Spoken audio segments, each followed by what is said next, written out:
bien, bonjour. Merci à vous d'être présents, d'avoir bravé les intempéries. C'était un peu compliqué hier aussi. Finalement, vous êtes très nombreux, c'est que vous avez vraiment envie, je crois, d'y aller, de créer votre entreprise ou d'aller plus loin pour celles et ceux qui l'ont créée. Alors, au nom du groupe Les Échos, du Parisien, de tous les partenaires, là, vous avez le traditionnel grand débat qu'on fait depuis, je sais pas, peut-être pas 25 ans, mais presque, avec Arnaud Le Gall des Échos qui est devant vous, de la rédaction des Échos, et Nicolas Dose, qu'on ne présente plus non plus de BFM, qui, oui, si, vous étiez peut-être là il y a 25 ans, je sais plus. On est très content. Alors, il y a deux sponsors sur ce grand débat, et en descendant, je posais la question, il y a DS à mes côtés, et Sedge, qui est là-bas.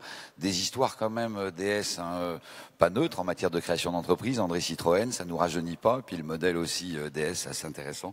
Je sais pas si vous avez mis des pneus neige là pour venir, peut-être pas.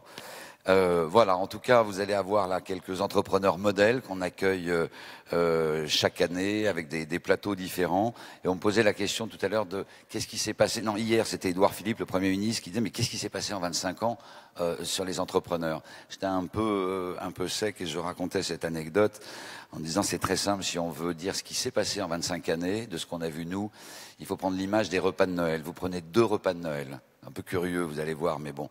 Vous prenez le repas de Noël en 1993, quand on a fait le premier salon.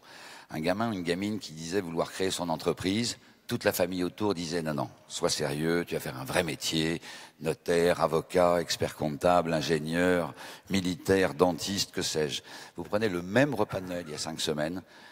Le gamin ou la gamine qui dit « je veux créer une entreprise », ben, tout le monde applaudit, la même famille, tout le monde applaudit. Il y en a même un qui dit « tiens, je veux bien peut-être te prêter 2-3 sous et prendre quelques actions ». Voilà ce qui s'est passé en 25 années. Allez-y, foncez, c'est le moment, c'est l'époque. Et moi, j'en ai terminé. À vous, Arnaud et Nicolas. Merci. Merci Xavier. Bonjour à toutes et tous, bienvenue. À ma gauche, Nicolas Dose, éditorialiste sur BFM TV. Et BFM Business. Et BFM Business. Ouais. Je représente la rédaction chef des Échos. On est ravis de vous accueillir pour cette nouvelle matinée où on va parler de l'esprit d'entreprise et de l'esprit d'innovation grâce au témoignage de cette belle brochette là d'entrepreneurs qui incarne la fine fleur de l'entrepreneuriat français en cette période où tant de choses bougent. Vous êtes venus chercher des histoires qui peuvent vous inspirer dans votre propre histoire de création d'entreprise. Vous êtes au bon endroit. Vous avez envie de créer votre boîte. À la limite, vous êtes au bon endroit aussi, dans le bon pays. Vous avez été plus nombreux que jamais à créer vos entreprises. Une entreprise l'année passée, près de 592 000 entreprises ont vu le jour. C'est la 4e année consécutive de hausse. Le nombre de créations d'entreprises chaque année, il a tout simplement doublé en 15 ans. Donc continuez, allez au bout de cette aventure. Vous allez voir que c'est possible. On peut non seulement se lancer, mais on peut faire grandir son entreprise plus que jamais dans ce pays. Le président de la République revendique l'identité d'une France comme une start-up nation. Est-ce que ça veut dire que les choses ont vraiment bougé? Pour paraphraser un ancien président de la République, ça va mieux, vraiment, Alors, cher Nicolas clairement, effectivement, ça va mieux. D'ailleurs, quand François Hollande dit ça va mieux en 2015, il avait complètement raison. Je me souviens, à l'époque, je disais qu'il avait raison et je me faisais accuser de complotisme avec le pouvoir socialiste en place. Si ça n'avait pas été un quinquennat mais un septennat, c'est François Hollande qui serait président de la République, parce qu'il aurait bénéficié de la reprise. Il n'y a qu'à voir les deux dynamiques fondamentales qui sont l'investissement des entreprises et l'investissement des ménages. Après, la consommation, ça tient le coup. Et d'ailleurs, ça va tellement bien que ça met en lumière deux grandes faiblesses de l'économie française qui sont le déficit du commerce extérieur. On en a eu la confirmation hier avec les chiffres des douanes. Plus il y a de consommation, plus il y a d'imports et plus on creuse ce déficit du commerce extérieur qui est une traduction comme une autre d'un manque de compétitivité. Et puis les choses sont tellement tendues qu'on est en train de tanker à 9,3% de chômeurs et qu'on a des vrais problèmes de recrutement et les entreprises ne trouvent pas les compétences qu'elles cherchent. Alors les solutions sont connues. Globalement, il y a le carré magique de l'économie française. La première partie de ce carré magique, c'est le marché du travail. On a eu El Khomri, on a eu Pénicaud. La voiture balai s'appelle loi Pacte, la loi Bruno Le Maire du printemps, qui globalement va essayer de traiter tous les sujets qui n'ont pas été traités par les deux précédents textes. Ensuite, on a la fiscalité. Il faut reconnaître que les choix fiscaux qui ont été actés pour 2018 sont courageux. Il fallait le faire. Et donc là, le mouvement est en cours. Le troisième côté du carré, c'est la formation. C'est en cours aussi. Il faut reconnaître que ça tangue pas mal et que c'est assez fragile. Et le dernier carré, c'est la réforme de l'État. Ça a commencé par l'annonce d'un plan de départ volontaire. On aurait pu nous faire la première rupture conventionnelle au niveau de l'État collective. Bon, c'est quand même l'angle mort aujourd'hui de la politique menée. Après, est-ce que France is back, tel que ça a été revendiqué par le président de la République à Versailles? C'est incontestable. On avait un sondage Odoxa, c'était au mois de janvier. On n'avait jamais vu dans notre sondage Odoxa BFM un niveau de morale et de confiance dans l'avenir économique des Français aussi important pour un mois de janvier. Après, vous prenez un sondage Ipsos qui date de décembre 2017, questionnaire auprès des chefs d'entreprise étrangers, comment voient-ils la France? 60% avaient une opinion positive en décembre 2017. Ils étaient 2 fois moins nombreux, c'est-à-dire 30% à avoir la même opinion en décembre 2016. Et enfin, on a eu le baromètre de la Chambre américaine de commerce qui remonte à novembre 2017. Et là, on demande aux patrons de filiales américaines installées en France comment leur maison mère et comment eux voient la France. On avait 72% d'opinions positives en novembre. Un an avant, c'était 50%. On en avait 21% qui recommandaient la France comme terre d'investissement. Ouais, c'est nul, 21%. Ouais, mais un an avant, c'était 3%. Donc effectivement, ça va beaucoup mieux. Eh bien justement, ça illustre également le propos de notre dossier d'hier. Vous incarnez la génération même pas peur d'entreprendre, même pas peur de grandir. C'est encore une fois ce qu'on va partager avec nos grands témoins tout à l'heure. Mais puisqu'on a la chance d'avoir des partenaires qui ont 2 ou 3 choses à nous raconter sur l'esprit d'entreprise et l'esprit d'innovation, on va passer un peu de temps avec chacun d'entre eux. C'est parti. C'est parti. Je commence tout de suite avec vous, Yves Bonnefond. Vous êtes le directeur de la marque DS au sein du groupe PSA. Qu'est-ce qui fait que vous vous associez comme ça à une manifestation dédiée à l'entrepreneuriat? Est-ce que c'est parce que justement vous avez un ADN dans lequel l'innovation joue une part prépondérante, déterminante? Écoutez, d'abord, bonjour à tous, ravi d'être avec vous ici aujourd'hui. L'entrepreneuriat, ça nous colle, nous, DS, parce que la marque DS Automobile, on l'a créée en 2014. Quelque part, on est la plus jeune marque automobile mondiale, et c'est une marque française. Vous savez, j'ai vu que le thème du débat, c'était entrepreneur un jour, entrepreneur toujours. C'est un peu vous, ça. Pour nous, un jour, quelque part, ça remonte à 1955, création de la première DS, une voiture qui était un ovni, créée par des pionniers qui ont bourré la voiture d'innovation. Et cet esprit, on essaye toujours aujourd'hui de le perpétuer avec DS Automobile. L'entrepreneuriat, pour moi, c'est d'abord d'avoir une idée. Nous, l'idée, c'est de dire on veut redorer le blason de l'automobile haut de gamme française. Il n'y a pas de raison pour laquelle seuls les Allemands seraient capables de faire des automobiles haut de gamme. Et donc, on pense que nous, en France, on est capable de le faire, comme on le fait d'ailleurs dans de nombreux secteurs du luxe. Dans tous les secteurs du luxe, la France est aux avant-postes, avec la seule exception de l'automobile. Et puis après, c'est le timing. L'innovation, c'est l'entrepreneuriat, c'est d'arriver au bon timing. Et là, nous, on a une chance exceptionnelle, c'est qu'on a créé la marque à un moment où l'industrie automobile passe à travers des discontinuités incroyables. Que ce soit l'électrification, que ce soit la conduite autonome, ça change à une vitesse absolument incroyable. Ça nous permet de nous positionner directement sur le terrain du futur. Et puis, bien sûr, c'est l'agilité. L'entrepreneuriat. Alors nous, on est un peu la start-up à l'intérieur de ce grand groupe qui est PSA, avec 200 ans d'histoire industrielle. Ça nous aide, ça nous permet de produire des voitures. Là, on voit que quelques-uns de nos concurrents start-up automobiles ont un peu de mal à produire les leurs. Et puis, je crois fondamentalement qu'on n'innove pas tout seul. Et donc, ce qu'on essaye de faire, c'est de se mettre vraiment dans un écosystème. Donc, on travaille avec des startups. On travaille, par exemple, avec Parcopoly, ici à Paris, pour créer des services exceptionnels. Et donc, c'était très important pour nous d'être ici et puis de pouvoir échanger avec vous tous, entrepreneurs. Au-delà, vous évoquez bien sûr la part de l'innovation dans l'ADN de la marque. Ça se retrouve également avec les produits que vous lancez ces temps-ci. On peut voir un certain nombre de campagnes dans la plupart des médias. Mais en termes d'organisation et de management, qu'est-ce que ça veut dire pour vous ? Alors je pense que ça, c'est vraiment le rôle du CEO de la marque. Le rôle du CEO de la marque, c'est d'être capable d'insuffler dans son organisation cet esprit d'innovation. Et comment on le fait ? C'est d'abord une question de posture. Et moi, je reste convaincu que innover, c'est d'abord essayer, accepter de se tromper. Chez nous, par exemple, on a créé ce qu'on appelle le point perle. Alors le point perle, c'est on va dire une icône de la manière dont on traite nos sièges automobiles. Ça permet de coudre le cuir. Et c'est né, en fait, tout simplement d'une erreur. On a commencé par coudre un jour du cuir à l'envers. Et puis on s'est rendu compte que c'était splendide. Et on a travaillé là-dessus, on en a fait le point perle. Cet esprit, il faut le transmettre. Et moi, je rencontre personnellement tous les gens qui rejoignent l'équipe DS Automobile. Je les rencontre et je leur parle de nos valeurs managériales. Nos valeurs managériales, c'est l'audace et justement l'entrepreneurship. Et je leur dis, si vous avez envie d'être un entrepreneur, si vous avez envie de faire des choses bold, venez chez DS, vous y serez heureux. Par contre, si vous n'avez pas envie d'être un entrepreneur, surtout allez ailleurs parce que ça sera difficile chez nous. Et je pense que cette discussion vraiment de personne à personne que j'ai avec chacun, pour moi, c'est au cœur de la construction de la marque. Et puis après, il faut des laboratoires. Donc nous, on a créé DS Performance. DS Performance, c'est notre département sportif qui fait tourner les voitures électriques dans le centre des villes avec le championnat de Formula I. Oui. Et je peux vous dire que les solutions logicielles, que ce soit les algorithmes, voire le code lui-même qui fait courir ces voitures de course ici à Paris autour des Invalides, on le met dans nos voitures série 18 mois après sur nos véhicules hybrides et électriques. Et ça, c'est un raccourci extraordinaire d'innovation qui est vraiment au cœur de la marque. Un dernier mot peut-être sur l'innovation dans la durée. Vous revendiquez cet héritage qui remonte à la DS de 1955. Vous avez peut-être 2 ou 3 choses à partager avec nous sur la façon dont on fait en sorte de rester agile. Oui, je pense que l'agilité, c'est fondamental. Et moi, j'ai voulu graver ça au cœur de notre organisation. Et il y a 2 ou 3 principes que je suis content de partager avec tous ici. Et j'espère que ça pourra vous être utile.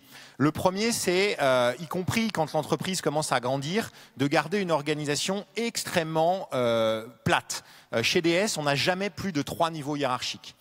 Et ça, c'est fondamental. C'est pas toujours le cas dans l'industrie automobile. C'est pas vraiment le cas dans l'industrie automobile en général. Et la deuxième chose, c'est d'être en contact direct avec le terrain. Moi, je passe personnellement 1 jour par semaine sur le terrain, chez mes concessionnaires, dans une usine, dans un centre d'études pour travailler sur un prototype. Et ce contact avec le terrain, en fait, c'est un raccourci, une prise directe avec la réalité qui permet d'agir et d'être agile. Il n'y a pas très longtemps, j'étais en Belgique avec nos équipes à l'occasion du Salon de Bruxelles où on lançait DS7 Crossback, qui est présentée ici, qui est la première DS de 2e génération, la première DS qu'on ait créée après avoir décidé de créer cette marque. Et il me faisait remarquer une imperfection sur la doublure de capot. Alors, il faut se pencher, c'est en dessous, etc. Et immédiatement, ensemble, on a appelé le gars de l'usine de Mulhouse, le chef de projet qui produit la voiture. Il a vu les photos qu'on lui a envoyées. Il a dit « Ok, c'est bon, je corrige l'outil. Demain, c'est réglé. Et ce truc est réglé. » Je peux vous dire que ça a 2 avantages. Le premier, c'est que d'abord, on a réglé le problème immédiatement, avant que ça touche nos clients. Et puis, le deuxième avantage, c'est que je peux vous dire que mon équipe en Belgique aujourd'hui, elle est convaincue qu'on peut avancer, changer les choses et que quelque part le mammouth du groupe, c'est pas quelque chose qui va les empêcher d'avancer et que eux, en Belgique, ils ont le pouvoir de créer des choses, de résoudre des problèmes et de faire bouger l'ensemble de l'organisation. Et donc cette prise directe avec le terrain, c'est quelque chose qui est extrêmement important. Et ça permet une vraie accélération des cycles dans cette industrie, encore une fois très traditionnelle sinon. Merci beaucoup. On retrouve tout de suite notre autre grand témoin, Laurent Béchot, avec l'ami Nicolas. On ne doit pas. Ça y est, je suis revenu avec vous. Bonjour Laurent Dechaud. Bonjour à tous. Directeur général de Sage Europe du Sud, incontournable éditeur de logiciels de gestion. J'évoquais à l'instant la loi Pacte. La loi est destinée à faire grandir les entreprises. Ce ne sont pas les PME qui créent des emplois, ce sont les ETI qui créent des emplois. C'est-à-dire les boîtes qui vont de 250 à 5000 personnes. On a un problème pour faire grandir nos entreprises. À votre avis, d'où ça vient? Est-ce qu'on manque d'ambition ou est-ce qu'il y a d'autres explications? Ben écoutez, on peut commencer par poser la question. Est-ce que vous êtes ambitieux dans cette salle? Oui, évidemment, tout le monde est ambitieux dans cette salle. Voilà. Donc c'est pas un manque d'ambition. Donc c'est pas un manque d'ambition. Et la première chose qui me fait, qui étaye cette conviction que j'ai moi que c'est pas un problème d'ambition, c'est que on crée, comme le disait Arnaud à l'instant, beaucoup d'entreprises en France chaque année et c'est en forte croissance. Et le deuxième élément, c'est la moyenne d'âge des créateurs d'entreprises qui est plutôt autour de 35 ans, voire un peu plus, qui montre bien que c'est une vraie conviction de créer une entreprise et pas une lubie au petit déjeuner un matin en se levant. Voilà. Alors maintenant, qu'est-ce qui fait la réussite d'une entreprise ou son échec? Moi, je crois qu'il y a 2 éléments majeurs pour pouvoir en discuter bien sûr régulièrement avec certains d'entre vous ou des patrons d'entreprises en France. La première chose, c'est la capacité de remise en question. Je crois que l'idée est toujours bonne. L'idée dans la création d'entreprise, au départ, elle est toujours bonne.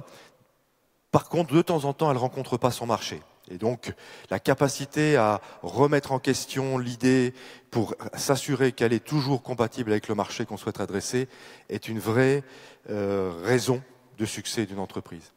Et puis le deuxième élément, c'est le courage, c'est la résilience. On sait tous que créer une entreprise, et sûrement ce sera partagé après, c'est une épreuve de force, c'est beaucoup d'écueils, beaucoup de difficultés. Et donc le courage et la résilience, c'est la deuxième raison du succès d'une entreprise. Il faut avoir la bonne idée au bon moment et suffisamment de courage pour la porter. Voilà. Et pour aller plus loin justement sur l'idée de la transformation vers la taille d'ETI, quelles sont les clés à votre avis qu'il faut avoir en tête ? Alors, paradoxalement, ou au risque de vous surprendre, il ne s'agit pas de mettre en place un système d'information, bien qu'étant patron d'un éditeur de logiciels. C'est pas la transition numérique qui va tous nous sauver. Eh non, malheureusement, si c'était ça, on serait très très riche et peut-être que je serais déjà à la retraite. Mais en l'occurrence, pour le moment, c'est pas encore le cas. Alors évidemment, c'est indispensable, c'est très utile. Ça permet aux entrepreneurs de ne pas se concentrer sur les tâches administratives, mais bien sur le cœur de leur métier et leur capacité et le développement de leur business. Mais c'est pas le cœur du succès de l'entreprise. Je crois que le cœur du succès de l'entreprise, c'est en chacun de nous, en chacune des personnes qui est dans cette salle. C'est des yeux, des oreilles, une bouche, des jambes, un cœur. Et moi, je crois beaucoup aux oreilles parce que le fondamental du succès d'une entreprise, et quelle que soit sa taille, c'est l'écoute de ses clients. Voilà. Comment comprendre ce que veulent ses clients et se remettre en question quand c'est nécessaire, parce que le client nous dit qu'il faut se remettre en cause. Ça, c'est le premier élément. Le deuxième fondamental, c'est bien sûr les yeux et le nez. Donc avoir une vision, c'est important, mais un peu d'intuition et de flair pour flairer les quick wins, faire vite et se remettre en question à nouveau, comme je le disais à l'instant. C'est le deuxième élément fondamental. Le troisième, c'est les jambes. Il faut vraiment faire vite. Voilà, on n'a pas le temps. Très très vite. La vélocité, c'est la clé du succès. On peut se poser des questions, on peut réfléchir, mais pas trop longtemps, parce que sinon, on se fait forcément sortir du marché. Et pour un éditeur comme Sage, c'est le cas. C'est possiblement le cas. C'est pour ça qu'on fait vite à prendre des décisions. Elles peuvent être bonnes ou mauvaises, mais il faut les prendre. La communication, je pense que ça, c'est l'élément aussi important. On peut avoir une très bonne idée, si personne la connaît ou personne ne l'entend, elle se développe pas et le business se développe pas. Et donc, quand on voit tout l'accès qu'on a aujourd'hui aux réseaux sociaux ou à la transformation digitale, je crois qu'on les utilise pas assez en France en particulier. Et on a un taux d'adoption du cloud et toutes ces technologies-là qui reste encore à construire. Et puis le dernier élément, pour moi, c'est le cœur. Je pense que capacité à fédérer une équipe, à engager l'équipe, à la conserver, à choisir les bons éléments, et ça fait tout cet ensemble-là fait que vous serez successful et que vous réussirez dans les entreprises que vous allez créer. Voilà. En un mot pour terminer, Laurent Deschaux, je disais que ça allait mieux, ça va même beaucoup mieux. Est-ce que vraiment là, au moment où nous parlons, le climat est plus porteur qu'il ne l'était il y a 1 an ou plus? Oui, je crois que oui, alors très vite. Je crois que ce qui a été mis en place par le gouvernement est de nature à rassurer. Il y a plus de flexibilité, c'est plus digital, c'est pas encore parfait, mais c'est plus, ça va dans le bon sens. Voilà. Je crois qu'il y a une vraie volonté d'aller de l'avant. Moi, je suis très admiratif de tous ces héros de l'économie. Je vous engage à être audacieux et à aller de l'avant parce que le marché est là, la conquête est là et on peut vraiment faire des grandes choses, notamment avec la transformation digitale. Laurent Deschaux, directeur général de Sage Europe Merci du beaucoup. Sud. Merci beaucoup. On va maintenant rentrer dans les détails de ce débat consacré à l'esprit d'entreprise. Comment durer, comment d'abord se lancer, comment casser les codes. Vous l'avez fait toutes et tous qui êtes à cette tribune. Comment est-ce qu'ensuite on grandit, comment est-ce qu'ensuite on réussit à durer. On va le partager avec nos entrepreneurs de ce matin. Le premier d'entre eux, c'est Tigran Sedou. Vous avez sans doute entendu parler du big data. Et ben lui en fait justement un business ô combien brillant avec Big Mama. On accueille également Céline Lazorte, aujourd'hui, qui est la fondatrice de Litchi. Litchi, vous connaissez tous la cagnotte qu'on partage sur Internet. C'est également la fondatrice de MangoPay. Et Arkea, le Crédit Mutuel Arkea, détient désormais 86% du capital de Litchi depuis septembre 2015. Et Céline en conserve 14%, mais le siège est toujours à Paris, installé dans le 9e arrondissement. C'est un très joli petit hôtel particulier, d'ailleurs. Vous avez déjà entendu parler des objets connectés, vous en utilisez peut-être, vous en utiliserez de plus en plus à l'avenir. Et bien, entre autres, Netatmo est là pour vous apporter des solutions. Son fondateur, c'est Fred Potter. Il est avec nous également ce matin. Jean-David Blanc est avec nous, il est cofondateur de Molotov, aux côtés de Pierre Lescure et de Jean-Marc Denoal. Molotov, c'est la télé par le web, vous pouvez la voir en direct, vous pouvez la voir. Alors en direct, vous pouvez même regarder en direct, et j'ai raté le début, je peux retourner au début du programme qui est en direct, mais dont j'ai pas vu le début. C'est assez révolutionnaire. Le replay, tout le monde connaît. Et puis il y a un système de cloud, un système de stockage, et là il y a différentes offres qui permettent d'avoir soit une offre gratuite, soit des offres un peu plus premium, avec une capacité de stockage supérieure. C'est donc la télé sur le web, avec l'ensemble des vignettes et des programmes actuellement disponibles au moment où l'on se connecte. On pensait qu'il n'y avait pas forcément beaucoup de place à côté des mastodontes dans l'univers du textile, et même lui a prouvé le contraire. Sa marque a commencé à peut-être au départ des allures de blague de potage, c'est devenu un business très sérieux. C'est le slip français, et son fondateur, c'est Guillaume Gibaud. Merci de nous avoir rejoints également, Guillaume. On commence peut-être avec vous, mon cher Guillaume. On se pose la question, comment est-ce qu'on se lance? Comment est-ce qu'on se lance quand en plus on a envie de casser les codes? Revenez un petit peu avec nous, pour nous, à la genèse du slip français. Comment tout cela a-t-il débuté? Quelle mouche vous a piqué, mon cher? Bonjour à tous, je suis ravi d'être là et de partager avec vous. Et il y a 5 ou 6 ans, quand j'ai fait les premiers salons d'entrepreneurs, je ne savais pas du tout ce qui allait m'arriver. Donc vraiment, tout est possible, puisqu'aujourd'hui, je suis en train de devenir un des plus grands vendeurs de slip en France. Je connaissais rien au slip, rien à Internet il y a 6 ans. Donc vraiment, à partir de là, tout est possible, c'est le point de départ. Le premier message qui va bien, c'est parfait, Guillaume. Exactement, c'est pour détendre un peu l'atmosphère. Et ensuite, comment je suis arrivé là? Un peu par hasard, je cherchais à monter ma boîte, un peu comme beaucoup parmi vous. En sortant de l'école, j'ai bossé 2 ans chez Bio C'est Bon. Je ne sais pas si tout le monde connaît cette petite chaîne de supermarchés bio. J'ai compris chez eux que j'aimais le terrain, le côté concret, voilà, un vrai impact dans la vraie vie avec des gens, des clients. Je m'occupais de réparer les frigos, l'entretien des portes automatiques, recruter les équipes, monter les meubles, voilà, et d'avoir un vrai côté concret qui me plaisait. Et donc je me dis, au bout de 2 ans, j'ai envie de monter ma boîte. Je ne sais pas exactement quoi. Je cherche une idée, comme beaucoup. Et je me dis plusieurs choses. Je me dis, il faut se lancer dans un métier qu'on aime bien, un domaine qui nous parle, parce que l'entrepreneuriat, on le prouve encore aujourd'hui, c'est 5 ans, 6 ans, 7 ans, peut-être plus, où on parle de son projet tous les jours, tout le temps. Donc, il faut être quand même sacrément accroché pour être capable de le raconter avec passion tout le temps. La mode, j'aime bien ça me parle, et j'étais persuadé qu'Internet allait faire exploser la façon dont ça fonctionne. Clairement, les réseaux sociaux, on en reparlera, j'imagine, étaient un énorme levier. Et je me dis, dans la mode, il y a des produits qui sont plus ou moins adaptés à la vente en ligne, à Internet, à cette révolution. Le sous-vêtement, c'est tout bête, mais c'est petit, c'est léger et ça s'essaye pas. Messieurs dans la salle, je pense que vous n'avez jamais essayé un slip dans un magasin, où vous faites partie peut-être des quelques pourcents qui le font, mais en tout cas, c'est ce que les gens ne le font pas tellement. Si tu le fais. Tigrane, il essaye le slip. Exactement, un essayeur. Mais c'est comme ça qu'on accumule la big data également. Donc finalement, l'acheter dans un magasin ou l'acheter sur Internet, c'est un peu pareil. C'est un marché énorme, hein. Tout le monde porte des sous-vêtements. DIM, ça fait 400 millions d'euros de chiffre d'affaires. Donc je réfléchissais à ça. Et de l'autre côté, je me dis, les vrais bons exemples de marques françaises qui existeront toujours, sans complexe. Je pensais à Louis Vuitton, Hermès. Ces marques ont un savoir-faire, une histoire à raconter. Et je me dis, voilà, si j'arrive à faire un espèce d'Hermès du slip sur Internet avec un gros côté réseau social rigolo, je pense qu'il y a quelque chose à faire. Et je buvais des bières avec des copains, parce que c'est une très bonne façon de décanter, de trouver des bonnes idées quand vous êtes un peu bloqué. Avec modération, on fait Voilà, notre boulot de journaliste. C'est important. Et il y en a un qui me dit, mais t'es malade Guillaume, ça marchera jamais ton truc, qu'est-ce que tu vas faire à vendre des slips? Personne n'en achète, et surtout pas sur Internet. Et là je lui dis, écoute, si je fais le slip français, je suis sûr que je peux en vendre quelques-uns. Et ça a démarré comme ça en 2011, et aujourd'hui on a fait 13 millions d'euros de chiffre d'affaires, on en a vendu 400 000 et on est 60 personnes. Donc voilà. Vous nous avez parlé d'Internet à plusieurs reprises. Est-ce que c'est ça qui vous a permis comme ça d'exister, de commencer à exister à côté des mastodontes qui eux trustaient tous les canaux de communication, de relations clients classiques? C'est certain, sans Facebook on ne serait pas là aujourd'hui. Un truc assez marrant, c'est quand on a démarré le slip français, Instagram n'existait pas en France. Juste pour se dire la violence de ce qui s'est passé en quelques années. Donc c'est un levier complètement dingue, on en reparlera après, mais aujourd'hui, moi je compare souvent l'entrepreneuriat à Mario Kart. Je suis peut-être un peu vieux con en parlant de Mario Kart, déjà ça fait un peu peur. Mais et nous donc alors Mario Kart, quand vous gagnez la course, souvent c'est que vous n'êtes pas forcément le plus sage à bien conduire, mais vous passez sur les accélérateurs jaunes. Et clairement, les réseaux sociaux aujourd'hui, c'en est un vrai. Et je pense que c'est ça, l'entrepreneur, c'est être capable d'identifier et faire de son mieux pour arriver à passer sur les... Ça, c'est de l'image, mon cher Guillaume. Tigrane, c'est nous. Vous avez cassé aucun code, vous. Vous avez ouvert des restaurants, ça se fait depuis la nuit des temps. Vous vendez de la pizza, c'est pas totalement nouveau. Vous vendez de la mozza de qualité, ça existe. Vous vendez du Barolo excellent, tout ça est très très bien, mais vous avez cassé aucun code finalement en fondant Big Mama, qui a ouvert quand même son 6e restaurant à la station F, c'est ça, hein? C'est le 7e. C'est le 7e celui-là. Pas ouvert encore, en avril. Pas ouvert. Comme quoi, je suis dépassé par le rythme. Ça va être le plus grand d'Europe. Vous avez cassé aucun code et pourtant, on parle que de vous. Ouais, c'est assez marrant. Enfin, je partage pas mal de choses que Guillaume a mentionné. Je pense que le premier truc, nous, on s'est lancé parce qu'on était des passionnés de bouffe italienne.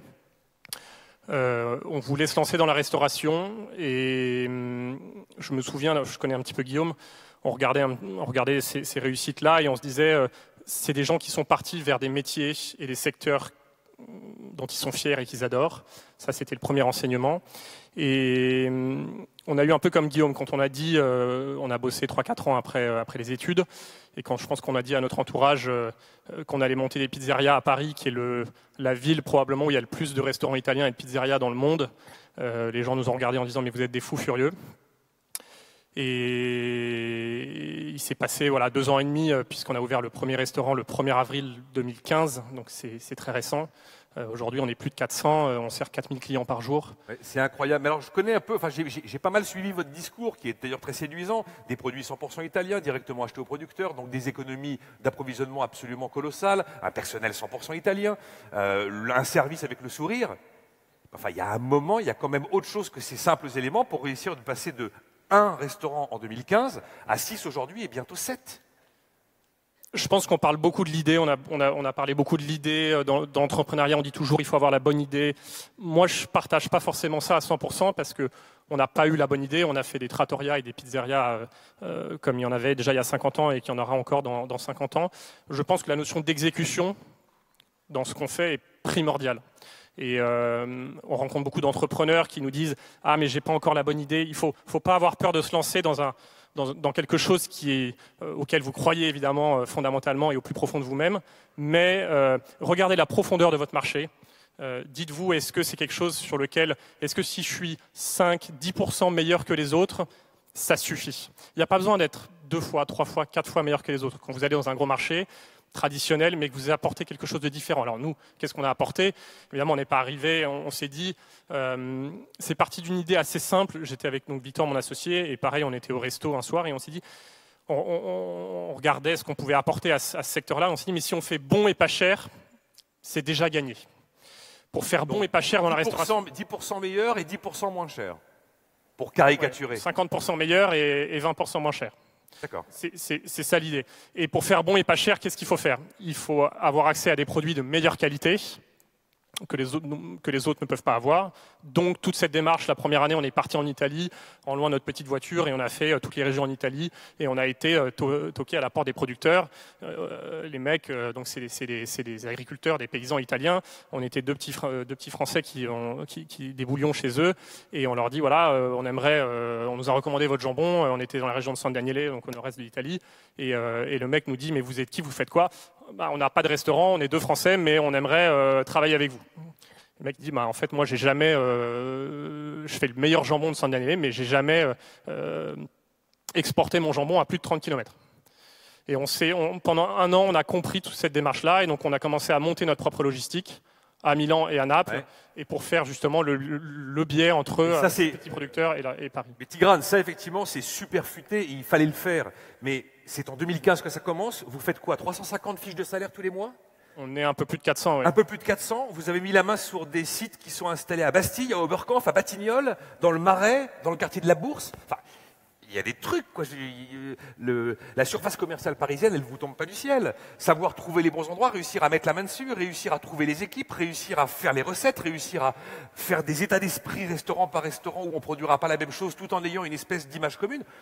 Il y a quand même une méga stratégie avant d'aller acheter simplement du San Daniele à un gars qui n'a jamais exporté à plus de 30 bornes. Je dirais que dans tout ce que vous avez dit, le plus dur, c'est les hommes. Trouver des lieux, faire de la logistique, ça demande du boulot, mais c'est facile. Ce qui est dur, c'est de passer de 2 à 420 en 2 ans et de ne pas perdre l'âme et l'identité du groupe. Et ça, je pense que le conseil que je pourrais vous partager, même si je suis un jeune entrepreneur et j'ai encore tout à apprendre, c'est comment est-ce qu'on arrive à développer un sentiment d'appartenance extrêmement puissant dans votre entreprise. Il faut que les gens qui bossent avec vous pour le projet, ça soit leur boîte. Et ce truc-là, ça, plus que l'idée, plus que la stratégie de comment est-ce qu'on va se déployer, ça c'est un peu la conséquence de tout ça. C'est comment est-ce que ces 400 Italiens, ils vivent Big Mama comme leur boîte à eux. Et ça passe par des milliards de choses, mais je pense que c'est le truc le plus fort et le plus important dans des métiers d'hommes, c'est-à-dire que moi je suis l'anti-technologie, c'est cette notion de sentiment d'appartenance et de fierté. Moi, quand j'arrive, je passe ma vie dans mes restaurants. Tous les matins, je suis face à une bande de jeunes qui est fière de bosser chez Big Mama. Et vous savez faire une pizza? J'ai su faire, mais je suis pas très bon à ça. On enchaîne avec Céline Lazort. Revenons avec vous également, Céline, au début de l'aventure. Qu'est-ce qui vous a, comment est-ce que l'idée vous est venue? Est-ce que vous êtes parti d'une situation que vous avez vécue dans votre quotidien? Comment est-ce qu'on en arrive à faire de Litchi un véritable business? Alors, bonjour à tous. En fait, l'idée date il y a presque 10 ans. Moi, je crois que je suis passionnée par les technologies depuis assez jeune. Et puis, j'avais découvert Internet à l'âge de 14 ans à peu près chez mes parents.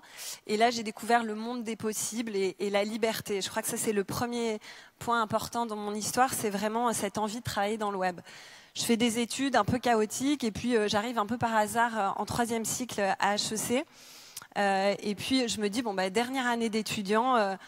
qu'est-ce que font les étudiants pour apprendre à se connaître tous ensemble?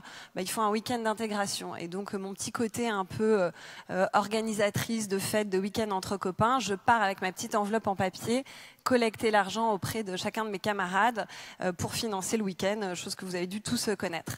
Et puis, bien évidemment, j'ai du mal à récupérer les fonds auprès des uns et des autres, parce que entre ceux qui ont des oursins dans les poches, ceux qui ont que leur chéquier ou leur carte bleue et pas de liquide, je dois avancer la somme.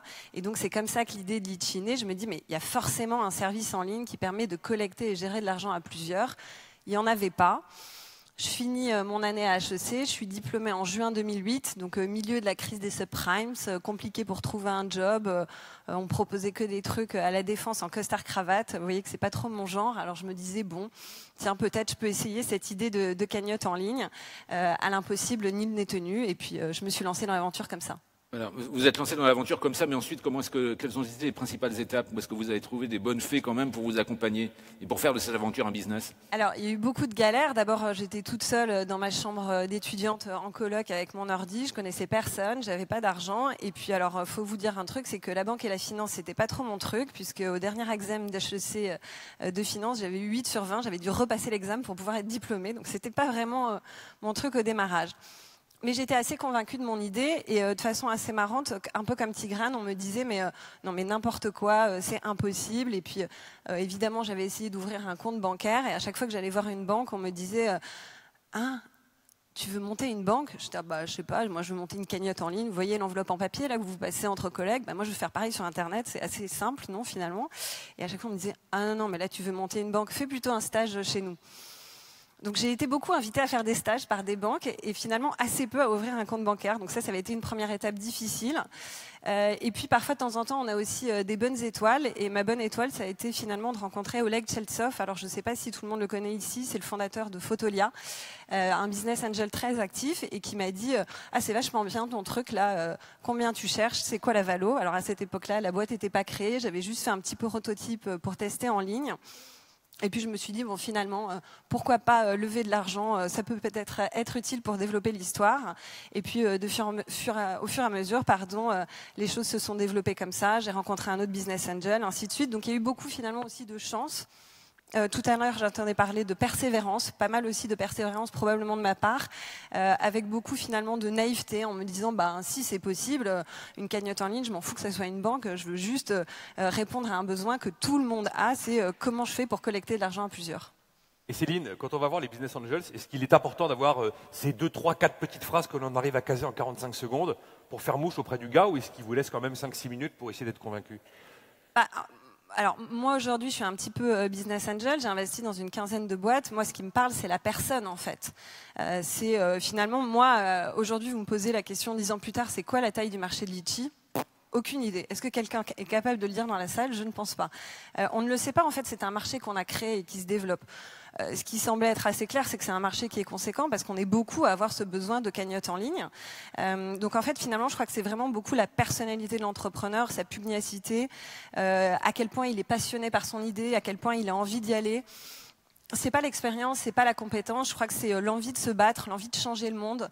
Il y a quelque chose, je pense, qui reste encore très naïf. Ça veut dire quand même, Céline, qu'il a intérêt à être en capacité, cette envie, cette pugnacité, ce projet, cette vision, il a intérêt à être en capacité de l'exprimer avec des mots de manière assez intelligible et assez rapidement tout de même. Si le mec, il est complètement coincé, il n'arrive pas à cracher sa valda, ça va mal se passer. Ouais, après, vous avez des entrepreneurs assez timides, assez introvertis. Moi, je pense que j'en fais partie. Mais ça s'est soigné avec le temps. Ça se soigne avec le temps, mais surtout qui sont tellement Cette idée de litchi, elle était viscéralement inscrite en moi. C'est-à-dire que j'y pensais le matin, et enfin c'est toujours le cas aujourd'hui, la nuit. Si vous me faites rentrer dans un Uber, le premier truc que je vais raconter au chauffeur, c'est l'histoire de litchi. Enfin, vous voyez, il faut être vraiment avec son bâton de pèlerin, et puis il faut y croire. Et je crois que quand on y croit, on est persévérant, et on a envie de croire dans notre idée aussi. Jean-David Blanc, comment est-ce que vous êtes lancé dans cette aventure? C'est pas votre première aventure d'entrepreneur. Comment est-ce que l'idée de Molotov a germé? Jean-David Blanc, il y a eu Allociné avant, pour ceux qui ne sont pas au courant. Hein. Bonjour. Oui, alors dans les deux cas d'ailleurs, c'était un peu la même histoire.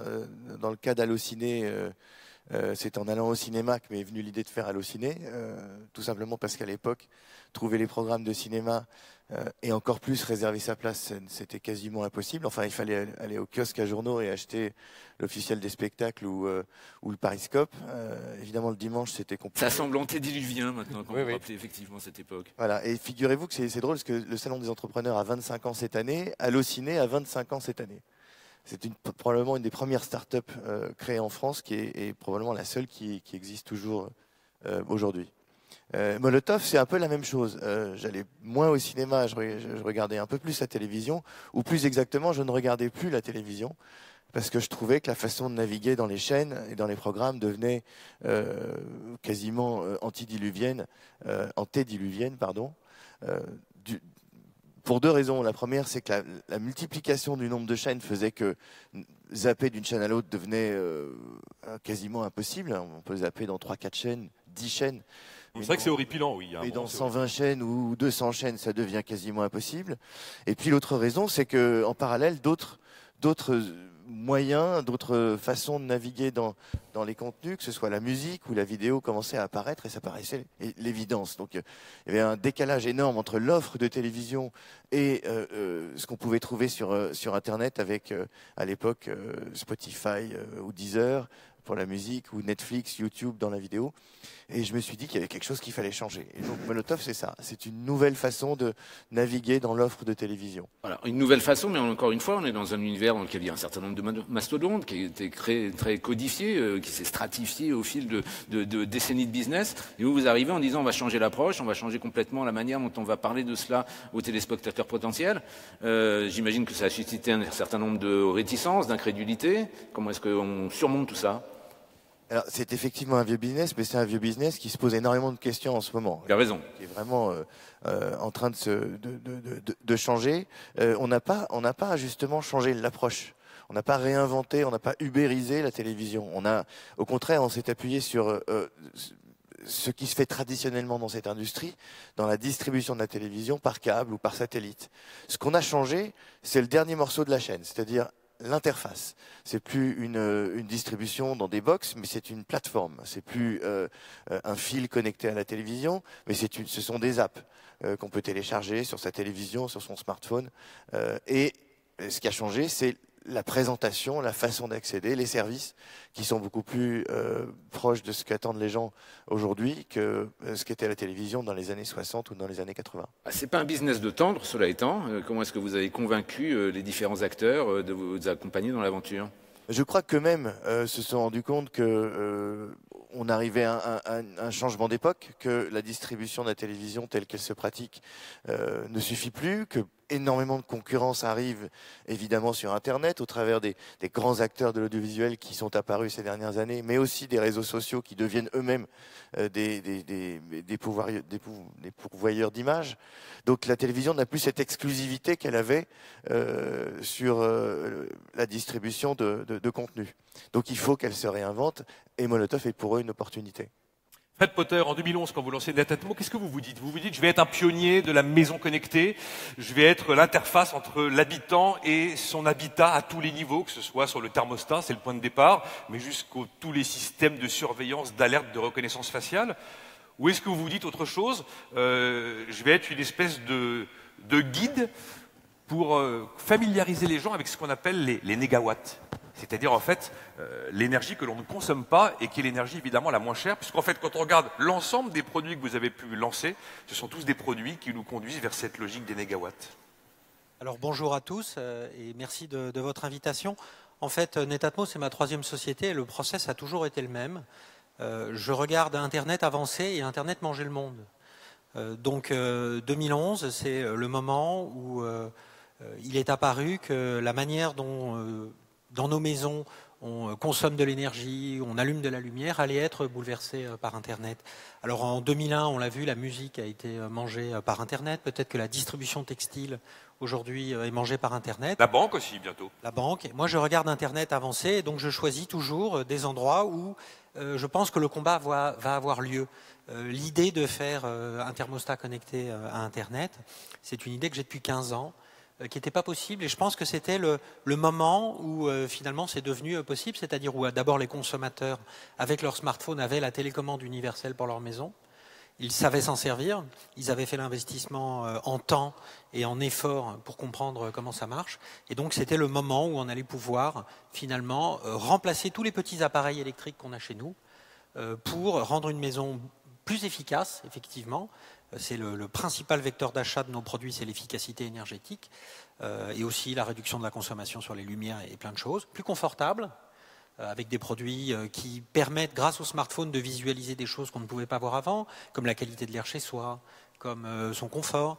Et puis aussi plus sûr, avec des produits de sécurité qui permettent de voir ce qui se passe quand on n'est pas là. Voilà. Mais Fred, lorsque le thermostat désigné par Philippe Stark arrive en 2013, c'est la 2G ou la 3G? On n'est pas en 4G déjà. Non, mais Donc ça veut dire que ça suppose quand même une technologie. Vous avez l'idée il y a 15 ans, c'était pas la peine de l'avoir il y a 15 ans, elle était impossible à réaliser faute d'une technologie opérationnelle. Voilà, je dirais que les 3-4 supports de notre activité, c'est le taux de pénétration du smartphone, le taux de pénétration du Wi-Fi, et surtout les efforts en compréhension et en formation qu'ont fait les utilisateurs. Parce que la maison connectée, la domotique, ça fait 25 ans que tout le monde essaye, et en fait, on faisait des produits compliqués que les gens ne savaient pas utiliser. Et en fait, ce qui s'est passé, c'est qu'aujourd'hui, si vous faites une app proprement, correctement, tout le monde sait s'en servir sans passer par une formation, parce que les gens ont investi en réalité des centaines de milliards en temps pour apprendre à se servir des outils numériques. Et si finalement vous utilisez ces outils numériques comme les autres applications, comme Uber ou comme Molotov, eh bien les gens arrivent à rentrer dans le monde de la domotique. C'est aussi un univers extrêmement concurrentiel. Vous avez été régulièrement présent au CES de Las Vegas, mais il y a beaucoup d'autres acteurs. Comment est-ce que vous gérez cette hyper-compétition ? Alors, en ce qui nous concerne, dans le monde de la technologie, puisqu'on fait des biens manufacturés, il n'y a qu'une seule solution, c'est d'avoir le meilleur produit du marché. Si vous avez un produit qui est 10% moins bon que les produits de la concurrence, vous en vendez pas un. C'est the winner takes it all. Donc c'est la clé de la différenciation, c'est le rapport qualité-prix du produit. Nous, on regarde, comme je vous disais, le thermostat, on a regardé ce sujet, moi j'ai regardé ce sujet pendant 10 ans, jusqu'à ce qu'on comprenne comment est-ce qu'on pouvait faire le meilleur produit du marché au meilleur rapport qualité-prix, avec voilà, toutes sortes d'astuces sur lesquelles je vais pas m'étendre. Et c'est vraiment la distinction sur la qualité du produit. Sinon, effectivement, c'est très très dur, puisque le monde du bien manufacturé, c'est quand même un monde qui est difficile. Il faut avoir des usines, il faut fabriquer, enfin il y en a d'autres qui connaissent ça. C'est particulièrement complexe. Donc c'est toujours la qualité du produit. La caméra à reconnaissance faciale, pareil. Ça faisait 10 ans que je voulais rentrer de la reconnaissance faciale dans les caméras de sécurité. C'était pas possible. Et puis, on l'a fait juste au moment où c'est devenu possible technologiquement. Alors, pour se lancer dans l'aventure, il faut déjà avoir un facteur de différenciation en termes d'offres. Là, on voit tous, chacun d'entre vous, vous en disposiez dès le départ. Ensuite, il faut réussir à grandir et s'appuyer sur son écosystème. En restant innovant, en restant agile, comme nous disait tout à l'heure le représentant de DS du groupe PSA qui était là. Voilà, et on entend souvent dire que la France est très douée pour accompagner les aventures dans la phase de création, un peu moins pour les aider à grandir. Quelle est l'expérience que vous en avez, vous ? Quel est le point de vue que vous avez sur ces questions ? Céline ? Vaste question. Je pense qu'effectivement, aujourd'hui, on est assez bien équipé pour accompagner les entrepreneurs au démarrage. Il y a beaucoup d'incubateurs, d'accélérateurs. Il y a la BPI qui finance quand même beaucoup de projets. Il y a pas mal de business angels, beaucoup de fonds d'amorçage. C'est vrai que pour faire des champions internationaux et être là par rapport à la compétition américaine notamment, c'est pas évident. Dans le web, en fait, notre concurrent, il est à un clic. Hein, on n'a même pas besoin, vous voyez, de faire un pas. Le client n'a pas besoin de faire un pas. Le concurrent, il est à un clic et finalement, personne ne se pose jamais la question de savoir pourquoi Facebook est américain et Copain d'avant est français. Hein. On va tous sur Facebook parce que c'est plus simple. Donc je pense que ça, c'est très important. Dans nos métiers, on a vraiment une dimension concurrentielle forte. Donc il faut pouvoir faire des champions internationaux. Moi, mon choix, ça a été effectivement notamment de céder la majorité au groupe Crédit Mutuel Arkea parce que j'avais envie de faire de mon entreprise un leader international et je voulais un partenaire qui puisse m'accompagner sur du long terme. C'est pour ça que j'ai fait le choix du partenaire industriel. J'avais envie que cette aventure de litchi et de Mangopé, elle me dépasse et puis qu'elle perdure dans le temps. Et je savais qu'en choisissant un industriel français respectueux des valeurs de l'entrepreneuriat et qui croit en notre projet et qui nous donne les moyens de grandir, on pourrait répondre à cette envie qui était la mienne de faire un leader international. À part Céline qui vient de nous parler donc de la prise de contrôle avec Arkea, qui était quelque chose de totalement voulu, souhaité et organisé, levez la main celui qui d'entre vous n'a plus le contrôle de son capital, qui a fait le choix d'ouvrir son capital justement pour grandir. Et tout le monde a son capital ouvert ici. Non, mais qui n'a plus le contrôle, enfin qui est vraiment à céder le contrôle, qui est devenu minoritaire en gros. Il y en a? Tout le monde est encore majoritaire. Ou en tout cas, oui. Et justement, la manière dont on... Non, personne. Donc ouvrir son capital, c'est pas stratégique. Ou pas forcément stratégique. Ou pas tout de suite. Ou pas tout de suite. Ouais, je pense que... Alors, pardon, vas-y. Oui, allez-y Tigran, parce que vous disiez... Mais c'est une vraie... On peut ouvrir en gardant le contrôle. C'est-à-dire, c'est votre expérience, c'est votre stratégie à vous? C'est ce que disait Céline, c'est-à-dire qu'on peut avoir des... Quand on crée, on n'a souvent pas d'argent. Nous, c'était notre cas. C'est un métier qui est très capitalistique. Il faut acheter des fonds de commerce, il faut faire des travaux, il faut monter une logistique. Nous, c'est notre première aventure. Donc, on a fait rentrer dès le début des entrepreneurs qui nous ont accompagnés en tant que business angel. Après, on a toujours voulu garder le contrôle parce que nous, en plus, c'est un métier d'exécution et on voulait absolument garder ça avec Victor chez nous. Mais donc, on a réussi à avoir du financement d'investisseurs, d'entrepreneurs et du financement bancaire. Parce que c'est un métier qui se leverage aussi très bien, puisqu'on a des actifs, on a des fonds de commerce, donc on peut financer ça aussi très bien par des banques. Les banques ne vous diluent pas, donc c'est aussi un canal de financement. Ça, c'est quelque chose aussi. Aller solliciter les banques, ça dépend du secteur où vous êtes, bien sûr, c'est peut-être un peu moins le cas dans la tech, mais en tout cas dans tout ce qui est retail, des boutiques, c'est la première chose à aller faire, c'est d'aller voir les banques, parce que les banques prêtent. En France, la BPI, la plupart du temps, vous aide à contre-garantir ses prêts. Nous, on a réussi, par exemple, à pas avoir de caution personnelle sur les premiers prêts bancaires, qui était quelque chose sur lequel on s'est battu, mais on les a pas eus.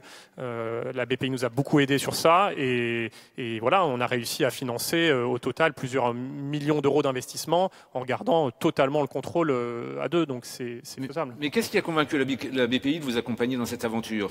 Au départ, ils ne sont pas forcément des passionnés du secteur de la restauration.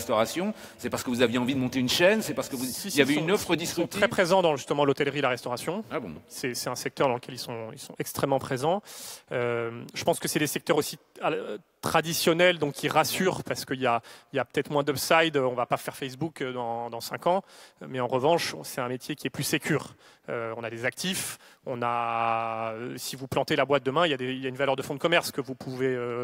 Mais c'est rassurant pour le monde de la finance. Qu'est-ce qui les a convaincus? Je pense que c'est l'équipe, c'est la cohérence du projet, c'est le fait qu'on a été aussi, je pense, ambitieux. C'est-à-dire que dès le départ, vous avez dit on veut monter une chaîne, on veut monter une marque disruptive dans ce secteur. L'idée au départ, c'était, je crois qu'on avait monté l'argent pour monter un restaurant et voir. Et en fait, un peu sur un coup de tête et grâce au levier bancaire, on a eu accès à un petit peu plus de capital. Et on a ouvert très rapidement le deuxième. C'était Obermama, donc celui à Oberkampf, qu'on avait signé avant même d'avoir ouvert le premier restaurant. Donc on a été ambitieux, on ne savait pas comment ça allait marcher. On a signé le deuxième restaurant avant d'avoir ouvert le premier. C'était un peu fou à l'époque, surtout qu'on était boulevard Richard Lenoir. On nous avait appris à l'école que location, c'était le truc le plus important. On a ouvert au milieu de magasins d'électricité. Il n'y avait pas un passant. Et je me souviens encore Victor en vélo qui passait pendant les travaux. Victor, c'est votre associé. Mon associé, oui, tous les jours devant, et qui me disait merde, je crois qu'on a planté la boîte.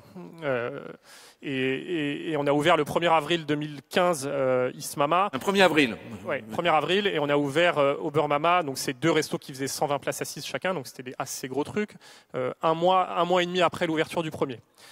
Heureusement, je ne sais pas pourquoi, enfin ça c'est la vie et la chance qui a fait que le premier resto a très très bien marché dès le premier jour, ce qui a fait qu'on a eu une bonne traction et on a pu se concentrer sur l'ouverture du deuxième. Mais cette traction est tenue aussi à la manière dont vous avez communiqué sur le resto, sur la marque, sur l'animation de communauté, sur l'utilisation des réseaux sociaux. Vous avez fait un peu de buzz?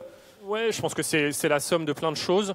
Ce que je raconte pas, c'est qu'Ismama n'a pas été notre première expérience de restaurateur, puisqu'on a opéré l'année d'avant un resto saisonnier à Gordes, dans le sud de la France, dans le Luberon, qui était un truc qu'on devait pas faire du tout au départ, et puis on galérait pour l'immobilier à Paris, et donc il y a quelqu'un qui nous a dit j'ai un resto là-bas, est-ce que ça vous intéresse? On l'a pris pour une saison pour se faire la main, et ça nous a énormément aidé en termes d'exécution. C'est-à-dire que le premier jour où on a ouvert à Paris, et Paris ça pardonne pas si vous n'êtes pas bon le premier jour, vous avez 80% des journalistes qui viennent les 3 premiers jours de l'ouverture, si vous ne délivrez pas, c'est foutu, ils ne reviendront pas.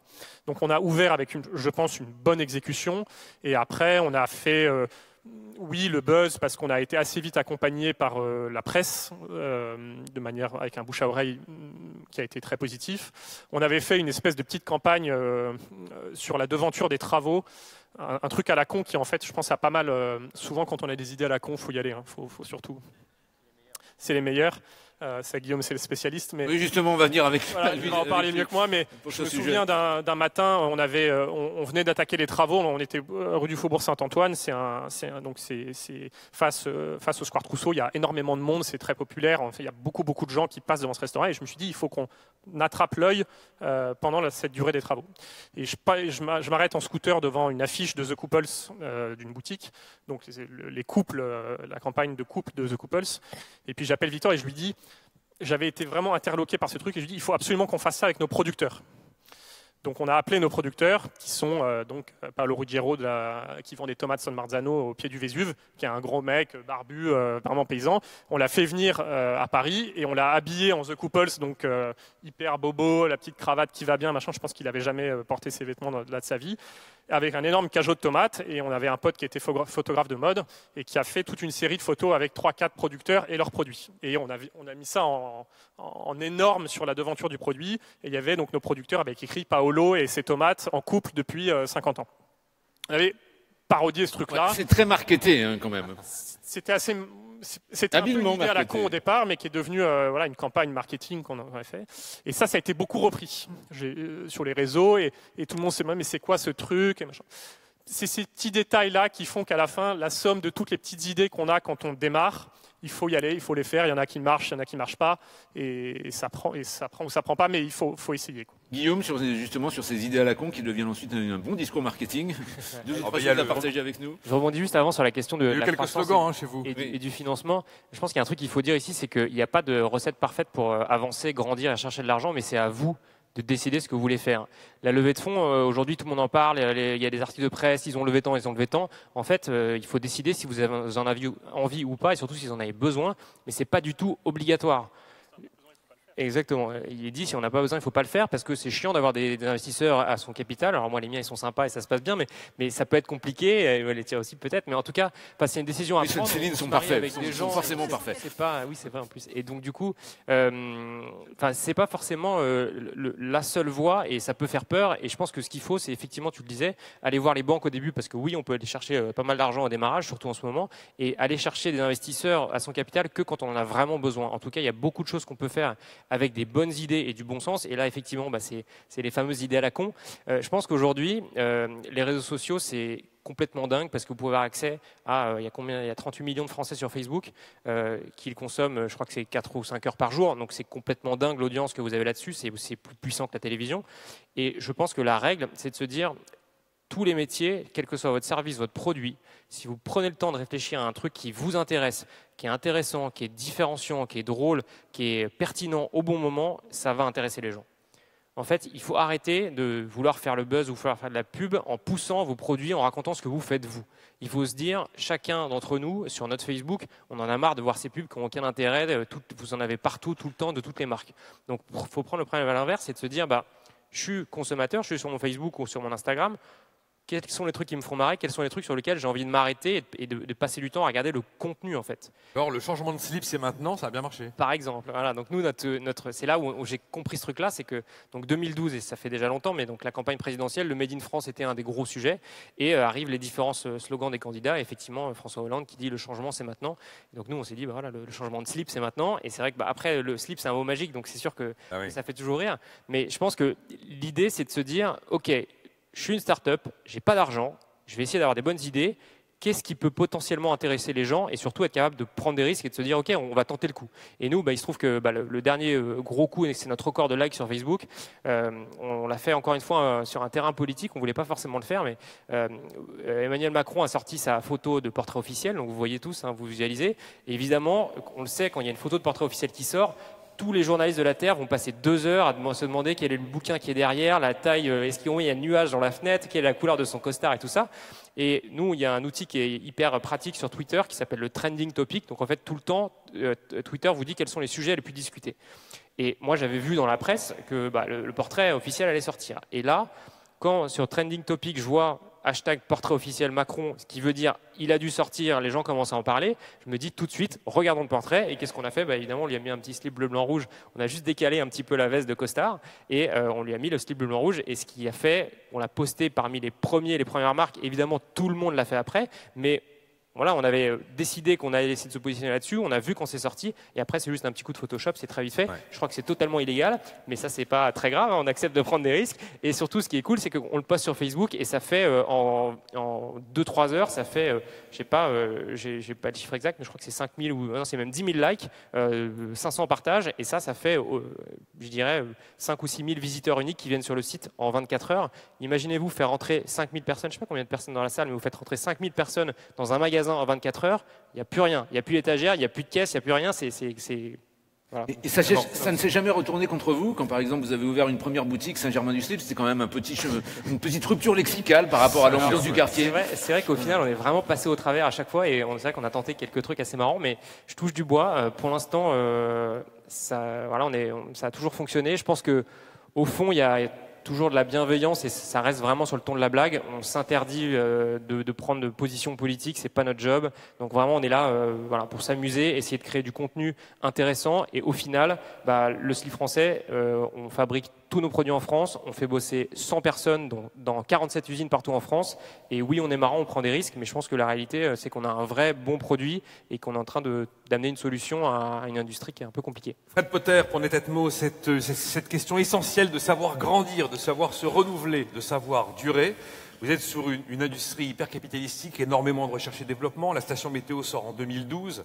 Il y a eu des quantités de produits depuis. Il a fallu investir de manière colossale. Comment vous avez géré cette question du financement avec l'arbitrage entre je vais chercher du crédit ou je vais finalement chercher... Alors, on peut imaginer une entrée en bourse. Il y a plein d'éléments qui permettent effectivement de lever de l'argent. Mais l'idée qu'on va ouvrir son capital et peut-être se fixer une limite entre associés, la limite que l'on ne dépassera pas.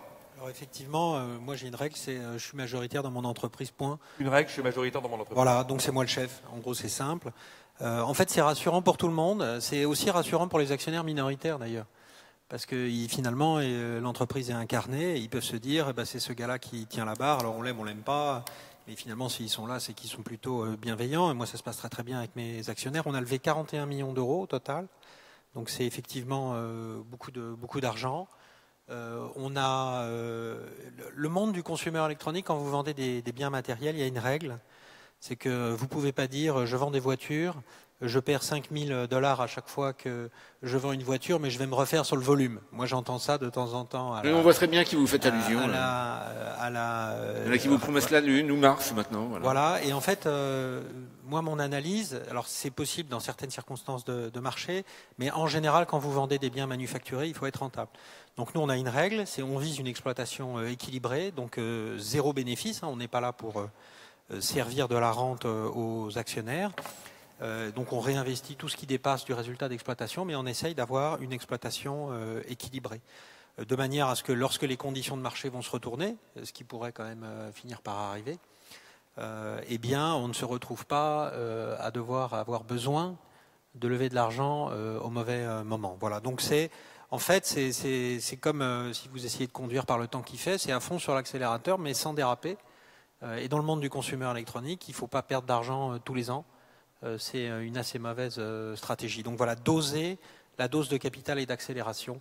Fred, on entend très bien que votre stratégie, c'est de rester pas le patron de votre entreprise, mais quand même parmi les belles pépites du consumer electronics, comme vous le résumez, on en a vu un certain nombre passer petit à petit dans le giron de grands groupes. Il n'y a pas un certain nombre de prédateurs qui régulièrement vous envoient des mails. Google a racheté Nest il y a quelques années, qui est l'un de vos concurrents. On aurait pu imaginer qu'il s'intéresse à Netatmo. Est-ce que vous pensez vraiment que vous allez pouvoir rester indépendant dans un univers comme celui-ci ? Alors, à partir du moment où vous allez lever du capital, il faut comprendre que les gens qui ont mis du capital chez vous, ils ont un cycle d'investissement et qu'il faudra leur proposer une liquidité. C'est la règle du jeu. D'ailleurs, souvent, c'est concrétisé dans des packs d'actionnaires. Il faudra leur proposer une sortie, ça fait partie du deal dès le départ. Il va falloir rendre l'argent aux actionnaires un jour. Alors, pour rendre l'argent aux actionnaires, il y a 3 possibilités. Soit vous avez réussi à atteindre une taille critique et vous pouvez faire une introduction en bourse. Soit vous n'avez pas réussi ou vous avez une très bonne offre et dans ces cas-là, vous pouvez vendre la société de gré à gré. Ou bien, si vous n'êtes dans aucune des 2 premières positions, il faut faire du secondaire avec des fonds de LBO et tout, mais ça c'est très compliqué. Je pense que ça ne sera pas notre stratégie. Donc, si on arrive à être assez gros assez vite, à faire suffisamment rapidement plusieurs centaines de millions d'euros de chiffre d'affaires, on ira en bourse. Si on n'y arrive pas, on fera une vente de gré à gré. Avant de poser la question à Molotov sur la gestion de la croissance, une question quand même à vous, Guillaume, sur le slip français. Vous faites du e-commerce au départ et finalement vous finissez par exister en magasin. Est-ce qu'aujourd'hui, pour grandir, quand on démarre avec du e-commerce, le passage en boutique physique est un truc absolument incontournable? Je ne pense pas qu'il soit obligatoire. Le e-commerce, c'est assez fantastique et nous, ça permet tout le modèle. Nous, on fabrique encore une fois tous nos produits en France. Donc on les fabrique 3-4 fois plus cher que si on les fabriquait en Afrique du Nord, 10 fois plus cher que si on les fabriquait en Chine. Mais par contre, on les vend principalement en direct sur notre site web. C'est-à-dire qu'il n'y a plus de marge intermédiaire. On vend directement aux clients pratiquement depuis l'usine. Donc aujourd'hui, on fait 70% de notre chiffre d'affaires sur notre site, ce qui est beaucoup. Les marques textiles font plutôt, quand elles sont fortes, elles arrivent plutôt à faire 10-15, voire 20% de leur chiffre d'affaires en ligne. Donc nous, c'est vraiment la base du modèle et de cette vente directe. Après, pour démarrer, c'est génial. On est très agile, on arrive à avoir des bonnes idées, créer du trafic, se faire connaître sur une gamme assez courte. C'est vraiment génial pour démarrer, surtout qu'aujourd'hui, il faut le dire, les marques textiles, elles sont nulles sur Internet. Et il y a tout à faire et vraiment, il y a un boulevard. Donc, il y a vraiment beaucoup d'opportunités là-dedans. Après, c'est vrai que quand la marque commence à grandir, aujourd'hui, dans le textile, c'est seulement 20% des ventes qui sont faites sur Internet et 80% en physique. Alors, ça prend toutes les grandes surfaces, tous les magasins qui vendent du textile. Donc, c'est sûr que c'est un marché énorme, mais ça reste que 20% seulement sur Internet. Donc, il y a encore un gros effet boutique physique. Il y a un effet qui est assez bizarre, que j'arrive pas trop à expliquer, mais quand quelqu'un passe devant votre boutique, il va dire « Ah oui, je connais, c'est sérieux cette marque ». Après, il va peut-être acheter sur Internet, mais il s'est passé quelque chose dans sa tête qui est assez bizarre. Donc ce truc-là, on essaie de s'en servir. Et après, c'est vrai que pour préparer l'export aussi, je pense que vous l'avez tous vécu, quand vous allez dans des boutiques dans d'autres pays, vous trouvez qu'il y a des marques sympas parce que justement, vous les trouvez pas en France, vous les ramenez. Et en fait, la notoriété d'une marque à l'étranger se construit d'abord par les touristes qui viennent visiter en fait. Donc c'est sûr que Paris, c'est absolument génial. La France, la marque France, c'est absolument dingo et avoir ça dans le produit que vous vendez, c'est génial. Et au passage, si vous avez un produit qui se rattache à ça, faites un tour sur le rapport de la marque France, vous tapez sur Internet, vous trouverez. Ça explique ce qu'est la France et quelles sont les valeurs de la France. C'est juste complètement dingue. Et ça, c'est un levier super. Et je pense que les boutiques physiques, donc nous aujourd'hui, on en a 5 dans Paris, une à Aix-en-Provence, une à Toulouse, et on en a 5 en ouverture prévue cette année. Et donc ça fait à peu près 20-25% de notre chiffre d'affaires. Et c'est un super moyen pour se faire connaître et amener de la crédibilité et encore une fois, commencer à démarrer l'export. Je vois Fred qui a envie d'ajouter quelque chose. Oui, effectivement, nous c'est exactement la même problématique. Par essence, notre client, il est connecté puisqu'il achète un objet connecté. Et donc on a une surreprésentation d'achats sur Internet dans notre business. Mais il y a aussi une grande partie de nos clients qui rentrent chez un Leroy Merlin pour acheter un thermostat. Et c'est une occasion, chez Leroy Merlin ou chez Boulanger ou dans je ne sais quelle chaîne de distribution, de croiser les consommateurs. Et finalement, quand vous êtes en magasin, c'est du marketing aussi. C'est-à-dire que non seulement vous allez pouvoir vendre, et vous êtes payé pour ça, mais en plus, vous allez exposer votre marque et exposer vos produits. Donc, il ne faut pas négliger la distribution physique. Et chez vous, Jean-David Blanc, la stratégie de croissance, les leviers que vous utilisez, les partenaires, les financeurs sur lesquels vous vous appuyez, qu'est-ce que c'est ? Je pense que chaque histoire est différente. Il y a des business sur lesquels effectivement on peut faire appel aux banques et sur lesquels on cherche la rentabilité le plus vite possible. Et je crois que c'est le secret en fait, c'est surtout celle-là. C'est l'indépendance, c'est en fait la rentabilité, c'est d'avoir le plus vite possible de quoi financer les frais de son entreprise et puis dégager des bénéfices pour investir. D'autres, c'est plus compliqué. Il faut investir beaucoup en recherche et développement ou chercher une audience ou arriver à un seuil de maturité qui fait que on est obligé à un moment donné de trouver du financement, soit bancaire quand c'est possible et qu'il peut y avoir un actif en face en garantie, soit auprès d'investisseurs qui investissent et dans ces cas-là, vous pouvez être amené à un moment donné à à perdre le contrôle de votre entreprise. Donc c'est très variable. Vous êtes quand même plutôt sur la deuxième solution. Vous cherchez à lever des capitaux aujourd'hui. Je crois que Murdoch est rentré dans votre capital au début et vous cherchez à lever des capitaux. Alors le business de la télé, c'est un business de masse, c'est un business d'audience. Donc il faut créer une plateforme, il faut créer la masse, il faut créer l'audience, qui est effectivement de très capitalistique. Surtout que on est en pleine explosion. En un an, on a accumulé plus de 4 millions d'utilisateurs. On est en train de se déployer à l'international. Donc oui, c'est dans le cas de Molotov, c'est effectivement un besoin de financement au travers d'investisseurs. Et une règle, vous voulez garder le contrôle du capital quoi qu'il arrive avec vos deux cofondateurs?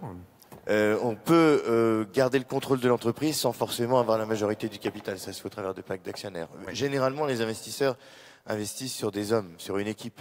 Donc, surtout au début de l'histoire d'une entreprise, c'est aussi l'intérêt des investisseurs d'avoir gardé les fondateurs au capital. Un mot justement des équipes. Lequel d'entre vous, alors prend la parole celui qui le veut, se dit à un moment que c'est dans le recrutement de personnalités particulières, de talents particuliers, qu'il y aura des éléments de croissance pour l'entreprise. Et que c'est absolument essentiel et qu'il va falloir trouver ces gens. Je pense que oui. Vous êtes tous concernés. Vu le sourire complice, oui, la gestion des talents et la chasse aux talents, ça fait partie de votre quotidien. Il y a généralement une ou deux personnes qui, à un moment, peuvent jouer un rôle absolument stratégique et vital pour l'entreprise et son développement. Allez, Fred, vous avez été le premier à prendre le micro sur ce sujet. Il n'est de richesse que d'hommes. À partir du moment, dans tous nos business, il n'est de richesse que d'hommes, et la qualité du recrutement, c'est ce qui va faire la puissance de votre entreprise le lendemain. Et donc, moi, ce que je dis, c'est un bon manager chez Netatmo, quelqu'un qui a une équipe de R&D, par exemple, il doit passer 20% de son temps à chercher les meilleurs talents. Et donc, le métier du recrutement, le métier de la fidélisation, tout ceci, évidemment, c'est la clé du business. Tigrane, vous aussi. Mais quel talent? Parce qu'en fin de compte, la chaîne de talent chez vous, elle est extrêmement diversifiée. Ouais, nous, quand on a démarré il y a 3 ans, à peu près 100% des gens nous ont dit il ne faut pas aller dans la restauration parce que gérer la population dans ce métier-là, c'est l'enfer. Vous allez avoir du turnover infernal, c'est extrêmement compliqué en exécution. Tous les métiers en tension. Tous les métiers de la restauration sont des métiers en tension. Des métiers en extrême tension et sur une population qui est assez peu qualifiée au départ. Nous, on a pris le contre-pied de ce truc-là. Dès le premier jour, on s'est dit on va complètement révolutionner la façon dont on met l'humain au cœur de la restauration. C'est passé par plusieurs choses. On est parti un peu sur un coup de tête au départ en disant on veut faire vivre l'Italie à Paris. Pour ça, on est un métier d'homme, de service. Il faut avoir que des Italiens. C'était 100 fois plus compliqué de se dire on va monter des équipes. Donc, chaque restaurant, c'est des assez grosses équipes. C'est entre 40 et 100 personnes par restaurant. Et c'est évidemment plus simple de prendre tous les CV qui sont autour de chez vous. Et en fait, cette contrainte-là est devenue la principale force de Big Mama.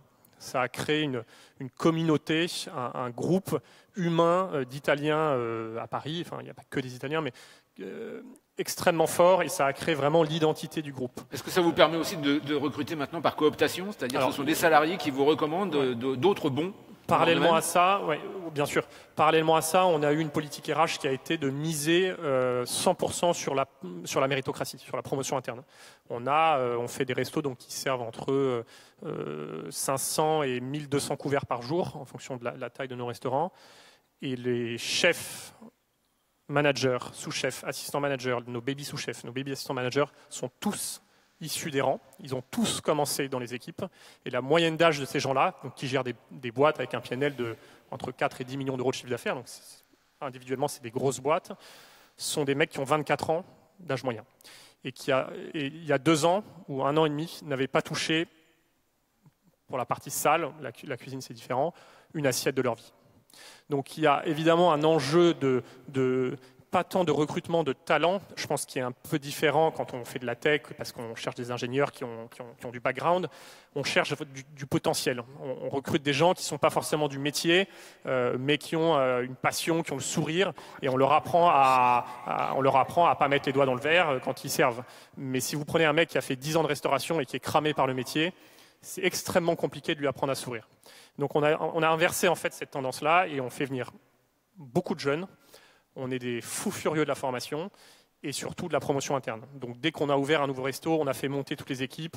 Les très bons chefs de rang devenaient les assistants managers de l'ancien restaurant. Et donc on a eu toute une politique de développement RH et de talent de par ça, qui était moins liée au recrutement qu'à la formation une fois qu'on les avait dans la maison. On a presque terminé, donc Céline et Guillaume sur les talents, le moment où il faut une personne de plus et pas n'importe qui. Parce qu'on a une étape à franchir, parce qu'il faut effectivement aller plus vite, plus loin. Alors, moi, je pense qu'il faut toujours anticiper les recrutements et c'est toi qui parlais tout à l'heure de la bonne rencontre, en fait, de passer un manager qui passe 20% de son temps à finalement avoir le radar ouvert. Nous, chez Litchi, on n'a pas de DRH, on est 95, donc c'est moi qui passe beaucoup de temps, notamment au recrutement. Et je crois que c'est clé, en fait, parce que c'est la façon de fidéliser son équipe. Dans un métier comme le nôtre, où il n'y a que de la R&D, la valeur, elle n'est que humaine. Donc, il faut savoir bien recruter, fidéliser, s'entourer de gens brillants. Moi, j'ai pas honte de dire que mes managers, mes collaborateurs sont tous plus intelligents et meilleurs dans leur métier que moi, et je crois que c'est ça qui a fait notre réussite et notre succès. Et c'est aussi l'idée de se dire, moi j'ai envie de partager le gâteau. J'étais toute seule à avoir fondé la boîte, tous mes managers, je les ai associés, et aujourd'hui on vit cette aventure comme la nôtre. Et je me souviens d'un de mes stagiaires qui aujourd'hui est un des managers m'avait dit, mais moi je travaille dans cette boîte comme si c'était la mienne. Et je crois que ce pari-là, quand il est réussi, il est le gage d'une entreprise qui va se développer et perdurer dans le temps, et le faire de façon aussi assez humaine. Et je crois de vivre cette aventure-là ensemble est aussi un point important. Et c'est toujours le cas dans le nouveau cadre capitalistique dans lequel vous évoluez ? Bien sûr, Vous tout avez à l'heure, réussi à d'ailleurs, préserver je ça voulais corriger un petit point, vous m'en donnez l'opportunité. Vous avez dit qu'il y avait 14% du capital qui était détenu par ma personne. C'est Ça moi n'est pas qui ai le dit cas. ça. Oui, pardon. C'est moi qui ai dit ça. Ça Mais n'est c'est pas le cas collectif, de puisque, toute façon. en fait, aujourd'hui, les managers et moi détenons 14% du D'accord. capital, et moi, j'y tiens énormément. Quand vous entendez les critiques récurrentes, ah mais le coût du travail est trop élevé en France, on a beaucoup trop de démarches administratives, et puis rompre un CDI, c'est quelque chose d'impossible. Est-ce que ces critiques récurrentes à l'égard du système français sont des choses que vous ressentez également ? J'ai pas l'impression à vous entendre que c'est vos Non, priorités. absolument pas. Je pense que d'abord, la lourdeur administrative, si c'est ça le frein pour entreprendre, à mon avis, il faut pas entreprendre, parce qu'il y a d'autres freins beaucoup plus complexes, comme trouver une adéquation avec son marché, y arriver. C'est quand même des années de galère. Donc, la question administrative est, à mon avis, assez annexe. Je crois qu'il y a plein de salariés qui ont envie de vivre l'entreprise différemment et envie de vivre l'aventure entrepreneuriale et qui sont ravis d'y participer. Moi, la boîte a plus de 8 ans. On a viré, je crois, 2 personnes dans l'histoire de la boîte. Donc voilà, vous savez, il y a des choses qui peuvent se passer de façon positive avec 95 salariés qui sont fidèles et qui eux-mêmes aussi, du coup, en fait, reproduisent la culture d'entreprise, recrutent des gens à la même image. J'avais un jour demandé à un copain qui avait monté une boîte assez successful aux US comment il choisissait quelqu'un pour recruter. Et il m'avait dit un truc que je vous partage et qui est très important pour moi, c'est ne recrute pas les gens sur leurs compétences, parce que les compétences, elles peuvent évoluer. Recrute-les sur leur comportement, parce qu'un comportement, il ne change jamais. Guillaume, je crois qu'on dit un peu tous la même chose. Je pense que monter sa boîte, c'est pas facile. Ça prend du temps, c'est une aventure géniale. Moi, je recommencerai 100 fois, mais c'est pas facile. Et avoir des gens avec qui partager, avec qui vous construisez quelque chose, c'est génial.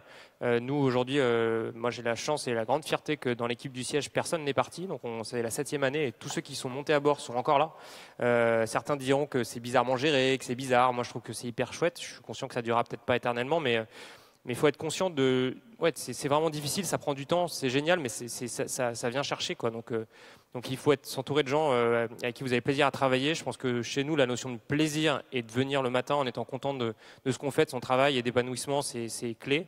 Et pareil que toi, moi j'ai pas mal de managers qui sont associés au capital pour donner ce sentiment, et tu le disais aussi, de partager, que c'est un peu votre boîte et que c'est comme ça que vous allez grandir. Et après, je pense que la grande qualité d'un entrepreneur, c'est de savoir surtout là où il n'est pas bon, en fait. En fait, dans toutes les compétences qu'il vous faut, il y a des trucs sur lesquels vous êtes bon, sur lesquels vous avez peut-être bossé avant, il y a d'autres trucs sur lesquels vous êtes nul. Et ça, il faut le savoir, il faut le reconnaître, il faut l'assumer et se dire que c'est là, d'abord, vous allez recruter des gens qui sont bien plus forts que vous, tu le disais. Et ça, c'est clé. Et au final, ouais, l'entrepreneur, il est presque un peu paresseux de se dire, tiens, je suis pas très bon là-dessus, je vais prendre quelqu'un qui va faire le boulot à ma place. Et je pense que c'est ça qui permet de grandir. Et oui, je pense qu'au final, moi, je le dis souvent à mon équipe, je pense que dans 50 ans, on se souviendra plus, si on est encore là, j'espère, on se souviendra plus de l'équipe et de tous ces moments un peu foireux où on s'est marré ensemble, où on a eu peur, où ça a marché, qu'au final, du chiffre d'affaires et de tout le reste. Jean-David, vous qui, entre Allociné et Molotov maintenant, vous y connaissez un petit peu en matière de recrutement, oui, je voulais surtout rebondir sur ce que j'entends depuis tout à l'heure, la puissance du « on ». on m'a dit que ça marcherait pas, on a dit à Tiguan que ouvrir des restaurants, des pizzerias, c'était une idée folle. On a dit à Guillaume que ouvrir un site de distribution de textiles sur Internet, ça marcherait jamais. Et on a dit à Céline que créer une banque en ligne, c'était une folie. Et finalement, la puissance du on est souvent extrêmement forte. Et je crois que ce qui fait l'état d'esprit d'un entrepreneur, ce qui fait la différence entre quelqu'un qui est entrepreneur et quelqu'un qui ne l'est pas, c'est que dans le second cas, celui qui ne l'est pas verra généralement des difficultés à chaque opportunité. Churchill, ça. Exactement, c'est ce que disait Churchill. Et l'inverse, pour l'entrepreneur verra des opportunités dans chaque difficulté. Et on voit dans chacune des aventures qui sont là, et celles que j'ai pu vivre moi-même, et je suppose que Frédéric c'est la même chose, c'est toujours le même leitmotiv. C'est de voir dans chaque difficulté des opportunités et de ne pas s'arrêter au on. Presque le on, c'est la campagne inverse. Même pas peur, encore une fois, on en revient. Céline, encore un dernier mot, vraiment le mot de la fin. Avant qu'on accueille notre dernier grand témoin. Je voulais juste vous partager une petite anecdote sur la question de l'équipe. Il y a quelques semaines, j'ai organisé un séminaire avec les managers de l'entreprise qui sont associés. Et ils m'ont offert un cadeau, un déguisement de licorne. Alors c'est très symbolique parce que vous le savez, c'est très tendance la licorne. La licorne, c'est l'entreprise qui est valorisée à 1 milliard. Et je peux vous dire que dans les yeux de vos salariés, quand vous êtes une licorne, c'est quand même un super challenge. Voilà. Merci. Jean-David Merci Blanc, beaucoup. Fred Potter, Céline Lazorte, Guillaume Gibaud et Tigrane Sinou, merci d'avoir été avec nous. On va terminer cette avec un dernier grand témoin. Avec quelqu'un que je vais essayer de vous faire découvrir. Il a créé l'un des premiers hébergeurs de sites web en France. Il y a 300 000 serveurs aujourd'hui, 18 millions de sites hébergés, 4 millions de noms de domaine. Il est présent dans 19 pays. Il a 1 300 000 clients. Il a 27 data centers en Europe, en Amérique du Nord et également en Asie. Il a dégagé en 2017 420 millions d'euros de chiffre d'affaires. Il a même connu une grande panne tout récemment, il va peut-être vous en parler. Il a 43 ans. Il est arrivé de Pologne à Paris après la chute du mur de Berlin. Et il a ouvert ses 2 premiers data centers en 2001. Il s'appelle Octave Klaba, le fondateur d'OVH, le leader européen de l'hébergement sur Internet. Juste, je donne la parole à Arnaud dans un instant. OVH, j'ai lu 2 trucs. Soit c'est votre surnom d'étudiant, c'est-à-dire Oles Van Herman, soit ça veut dire on vous héberge. Alors qu'est-ce que ça veut dire? C'est effectivement au début c'était Oles Van Herman et ensuite on a trouvé on vous héberge. D'accord, donc les 2 sont justes. Alors, Octave, Nicolas le rappelait, vous êtes né en Pologne, hein, de l'autre côté de ce qui était encore à l'époque le rideau de fer. À la chute du mur, vos parents ont décidé d'émigrer en France. Enfin, je crois que ça a été une décision familiale. Hein. Oui, Ils vous ont posé la question à vous les enfants. Donc, votre papa, votre maman ont mis toutes les affaires et la famille. C'était une Wartburg, hein, la voiture familiale. Vous avez découvert à cette occasion la région lilloise. Et puis, petit à petit, les talents pour l'informatique du jeune Oscar se sont révélés, affirmés. Et à quel moment le jeune homme qui avait vécu tout ça s'est dit je vais être entrepreneur? En fait, c'est arrivé c'est arrivé en Pologne. Mon père, il gérait des crocos en Pologne, et j'avais l'habitude en fait d'aller avec lui un peu faire la tournée de toutes les villes en fait dans lesquelles il avait des employés. Et puis c'est au cours d'une tournée comme ça où on m'a demandé mais tu veux faire quoi plus tard, pompier? Moi je vais être comme papa, je vais être dirigeant de l'entreprise. Enfin c'est l'endroit où là je trouvais qu'on fait des trucs et j'avais envie de faire ces trucs là en fait avec des gens. Et ensuite l'informatique c'est venu quand et à quel moment donc l'idée d'OVH a-t-elle germé? En fait l'informatique elle est arrivée assez rapidement. C'est encore en Pologne en fait à 12 ans ou 13 ans. On est allé acheter une voiture d'occasion et puis on est revenu avec un ordinateur. Et donc c'était le même prix. Donc mon père il a fait un bon investissement, on va dire, dans un Atari. Et puis, mais c'est votre papa, Henrik, qui a décidé d'acheter l'ordinateur ou c'est vous qui l'avez convaincu à l'époque? Non, en fait, on est allé au marché noir de la bagnole et puis on n'a rien trouvé. Donc on est revenu avec le marché noir de l'ordinateur et voilà. Mais c'est pas parce qu'on a un ordinateur un jour dans sa vie qu'on se dit qu'on va devenir une espèce de pivot de l'hébergement de sites internet, qu'on va se lancer dans le cloud computing. Enfin, il y a un moment où il y a quand même un saut entre le premier Macintosh qu'on a à la maison et le moment où on se dit qu'on va faire un business qui est complètement nouveau et que personne ne connaît et que peu de gens comprennent véritablement. Parce que quand je dis que vous hébergez des sites web, je suis sûr qu'il y a des gens ici qui n'ont pas vraiment compris ce que vous faisiez. Non, bien qu'ils utilisent sans doute une bonne partie des sites qui sont hébergés chez vous. Oui, il y a pas mal de choses qui sont chez nous. Oui, en fait, pendant mes études, j'avais envie d'apprendre tout ce qui était derrière l'Internet. Quand on tape HTTPS et HTTP, et puis derrière, quand on voit les sites web, ce qui m'intéressait de savoir comment ça fonctionne derrière et coder les logiciels qui tournent dans les navigateurs. Et donc c'est comme ça que j'avais commencé et je commençais à développer des petits trucs pour des services gratuits que les gens utilisaient pour rendre les sites dynamiques. Donc je leur fournissais des petits services comme ça et c'est comme ça que j'ai commencé à héberger d'avoir un hébergeur et donc ensuite moi démarrer en tant que client d'un hébergeur, exploser son hébergement parce que tout marchait tellement bien qu'à un moment il fallait que je sois hébergé d'une autre manière. Et puis à ce moment-là, j'étais en stage ingénieur fin d'études en Angleterre. J'ai dû descendre, acheter un ordinateur. J'ai pris l'avion, aller donc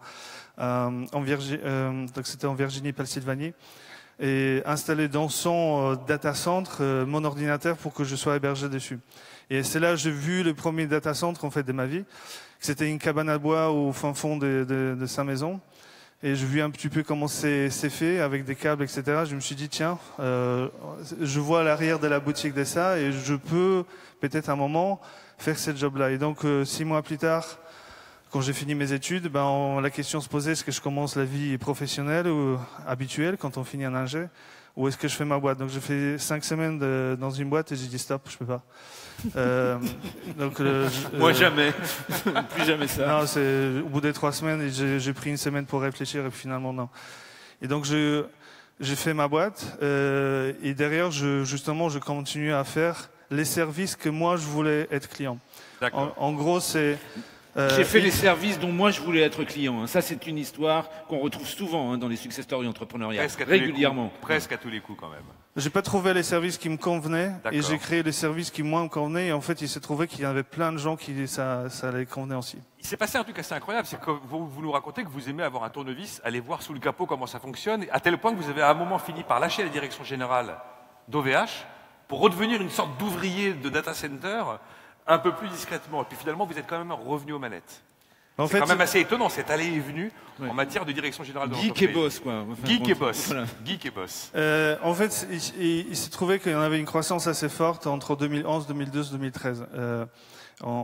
Et en 2013, suite à cette croissance très forte, on avait eu une période un peu difficile, qu'on a appelé sold out. En fait, il s'est trouvé que notre business model ne correspondait pas bien par rapport à la taille de l'entreprise qui s'est agrandie avec tous les nombres de coûts, etc. Parce qu'on a construit 3 data centers supplémentaires après le premier qui était historiquement à Roubaix. Et on s'est retrouvé dans une période de flottement pendant 3 mois, en train de dire, est-ce que notre business model nous convient? Est-ce qu'il nous permet de faire des choses? Et donc, suite à ça, je me suis dit, est-ce que j'arrive à la limite de mes capacités de driver cette entreprise-là? Et donc, je me suis remis en question. Je me suis dit, tiens, je vais quand même redescendre sur CTO, sur les directions techniques, et je vais trouver un CEO pour pouvoir driver cette entreprise-là. C'est évident comme décision à prendre, hein? Prendre conscience qu'on est soi-même peut-être plus totalement suffisamment opérationnel pour s'en occuper en direct et qu'il faut peut-être déléguer la direction générale. Quand même. On pense à l'entreprise, on pense à l'ensemble des clients, on pense à des employés, à des collaborateurs. Et quelque part, la question de soi-même, en fait, elle est complètement auxiliaire. L'entreprise avant tout. L'entreprise, l'histoire, les clients, avant tout, oui. En plus, vous êtes sur la ligne de front, vraiment. C'est un univers ultra compétitif. Il faut évoluer en permanence. Il faut observer ce que fait la concurrence. Il faut répondre aux attentes des clients. Il faut aussi gérer les crises. Nicolas, il faisait allusion tout à l'heure. Quand, par exemple, on a un gros souci sur ses serveurs, comment est-ce que vous réussissez à gérer cette pression? C'est entre autres, justement, en trouvant les talents, en sachant à qui déléguer, sur qui vous appuyez, en faisant de ça un exercice collectif. C'est effectivement c'est une histoire d'homme. Une entreprise, vous avez bien dit dans les interviews précédentes, c'est une entreprise, c'est une histoire d'homme. C'est trouver des talents, trouver en fait se connaître soi-même, savoir où est-ce qu'on est bon, pas bon, et compléter l'ensemble des équipes. Nous, sur les derniers 12 mois, on a recruté. Là, j'ai eu des statistiques cette semaine. On a, par rapport à les derniers 12 mois, donc les 13 mois, on a recruté 740 personnes dans une entreprise qui était en janvier 2017, 1400. Donc aujourd'hui, on est à 2500 personnes, avec les US où on a 300 personnes. Donc, il a fallu qu'il y ait des chiffres qui vous remontent pour que vous sachiez que 700 personnes étaient arrivées. J'ai vu les statistiques récemment. Ah, il y a 700 nouveaux salariés. Non, mais chaque plus de mois, 2000 collaborateurs dans une petite vingtaine de pays maintenant, hein, donc Voilà. c'est un peu compliqué. on est dans 19 pays, on a 27 bureaux, on a pas mal de data centers, 27, et ça grandit vite. Et quelque part, les chiffres, à un moment, quand on voit l'année passée, lorsqu'on a essayé de réaliser où est-ce qu'on a recruté des personnes, où est-ce que tout ça va, qui fait quoi, etc., il faut essayer de le voir sur des différents angles. C'est à ce moment-là qu'on réalise réellement. C'est qu'on réalise quelle histoire on est en train de faire, où est-ce qu'il y a des opportunités, c'est quelle typologie des clients, et c'est forcément une histoire d'homme. Il faut s'entourer des talents et s'entourer des talents à différents niveaux au niveau de l'entreprise. Quelque part dans la boîte, pour que ça fonctionne bien, pour que ça soit justement l'agilité qui reste, même si aujourd'hui on a 2500 et demain je vais être à 5000 et dépasser 10 000, c'est rester sur le 5 niveaux dans l'organisation, entre les COMEX et l'ensemble des équipes qui sont en train d'exécuter. C'est un sacré challenge en termes de l'organisation, qui globalement, c'est que j'avais conçu depuis le début, qu'aujourd'hui s'appelle un peu l'entreprise Opal, l'entreprise libérée, voilà, tous ces concepts-là qu'aujourd'hui on arrive à avoir des bouquins, c'est quelque chose qui anime l'entreprise depuis le début. Et c'est juste, on est en train de scaler cette organisation-là de plus en plus, à travers de plus en plus des gens. Alors c'est vrai qu'on est dans une entreprise qui innove, hein, bien sûr sur ses solutions elles-mêmes, aussi dans la conception même de vos centres serveurs. Hein. Vous avez été, ça a même été des technologies de rupture. Hein. J'ai eu la chance de discuter avec votre papa et qui me racontait la première fois où il a expliqué à des gens qu'il allait refroidir des centres serveurs avec une circulation d'eau et au passage produire de l'eau chaude. On lui a dit vous êtes un peu fou, donc vous n'avez pas peur des technologies de rupture. Je vais vous demander de faire une chose. Vous allez tourner le dos à la salle. 2 secondes pour qu'on puisse voir le logo, le slogan qui est sur votre sweatshirt. Innovation is freedom. L'innovation, c'est la liberté. Et petite explication de texte. Qu'est-ce que ça veut dire en management? C'est justement cette phrase-là, elle montre bien en fait tout ce qui est OVH. Je vous ai parlé de l'entreprise libérée, l'entreprise Opal. C'est vraiment la question de la liberté, de l'entrepreneuriat, de l'agilité, des initiatives qui animent l'ensemble des collaborateurs. Et puis, quelque part, on est là pour innover pour nos clients, pour les marchés, pour pouvoir les disrupter. Aujourd'hui, on est dans quelque chose qu'on appelle la transformation digitale. On aide les entreprises à se digitaliser. On aide les entreprises à chercher de la nouvelle valeur qui viennent des data, à computer toutes ces data-là, à chercher à travers ça des patterns, de trouver en fait à travers des big data, de nouvelles valeurs de l'ensemble des données qu'eux ils ont. Dedans, lorsqu'on regarde en fait vers où tout ça mène, l'innovation is freedom, ça montre vraiment nos valeurs en fait de l'entrepreneuriat à l'interne, à travers des intra-entrepreneurs, à travers des units. Les premières manières en fait que j'expliquais un petit peu au OVH, c'était on a des patates qui travaillent ensemble. Et ça, c'était un peu, bon, ok, des patates, mais comment tout ça marche? En fait, il y a l'organisation verticale, les pyramides. Nous, on a les pyramides inversées, c'est-à-dire on n'est pas en direction, mais on est en support. C'est-à-dire le bas, le COMEX, il est là pour aider les gens à aller vers les clients. Donc, l'ensemble de ces concepts-là, en fait, quelque part, Innovation Freedom, il raligne tout l'ensemble de tout ce qui se passe à l'intérieur de la boîte, et c'est que les clients en ressentent. Octave, un mot quand même sur, vous parliez des équipes, tous ceux qui sont ici disent que les hommes et les femmes dans l'entreprise c'est très important. Tous les grands patrons disent que les hommes et les femmes dans l'entreprise c'est très important. Qu'il faut s'entourer de gens, qu'il faut qu'ils soient motivés, qu'il faut qu'ils aient le sourire en allant travailler le matin. Ça va être une question centrale. Ça a été une question centrale au Forum de Davos. Ça va être une question centrale dans tous les débats politiques qui vont nous animer, y compris dans nos pays développés.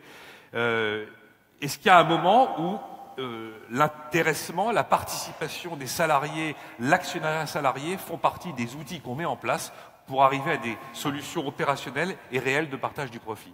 Je vous pose la question franchement, au-delà du message du chef d'entreprise qui va dire les hommes et les femmes dans l'entreprise, c'est fondamental, est-ce qu'il y a un moment où il faut avoir des vrais outils concrets de partage du profit? C'est évident en fait que une partie en fait de ce qui se passe dans l'entreprise est l'argent et il faut savoir partager cette valeur-là.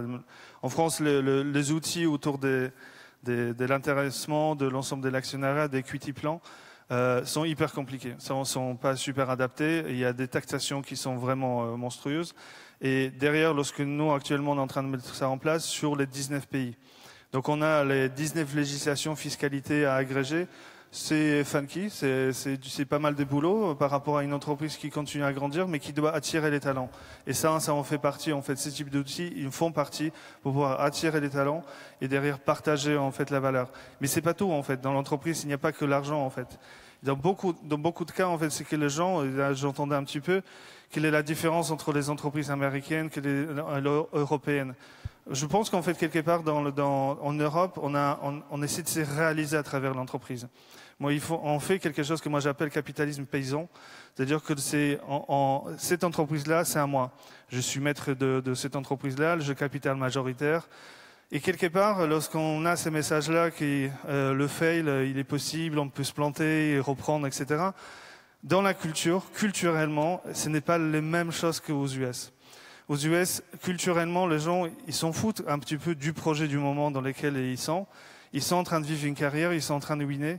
Et quelque part, ils s'inscrivent immédiatement dans une histoire mondiale.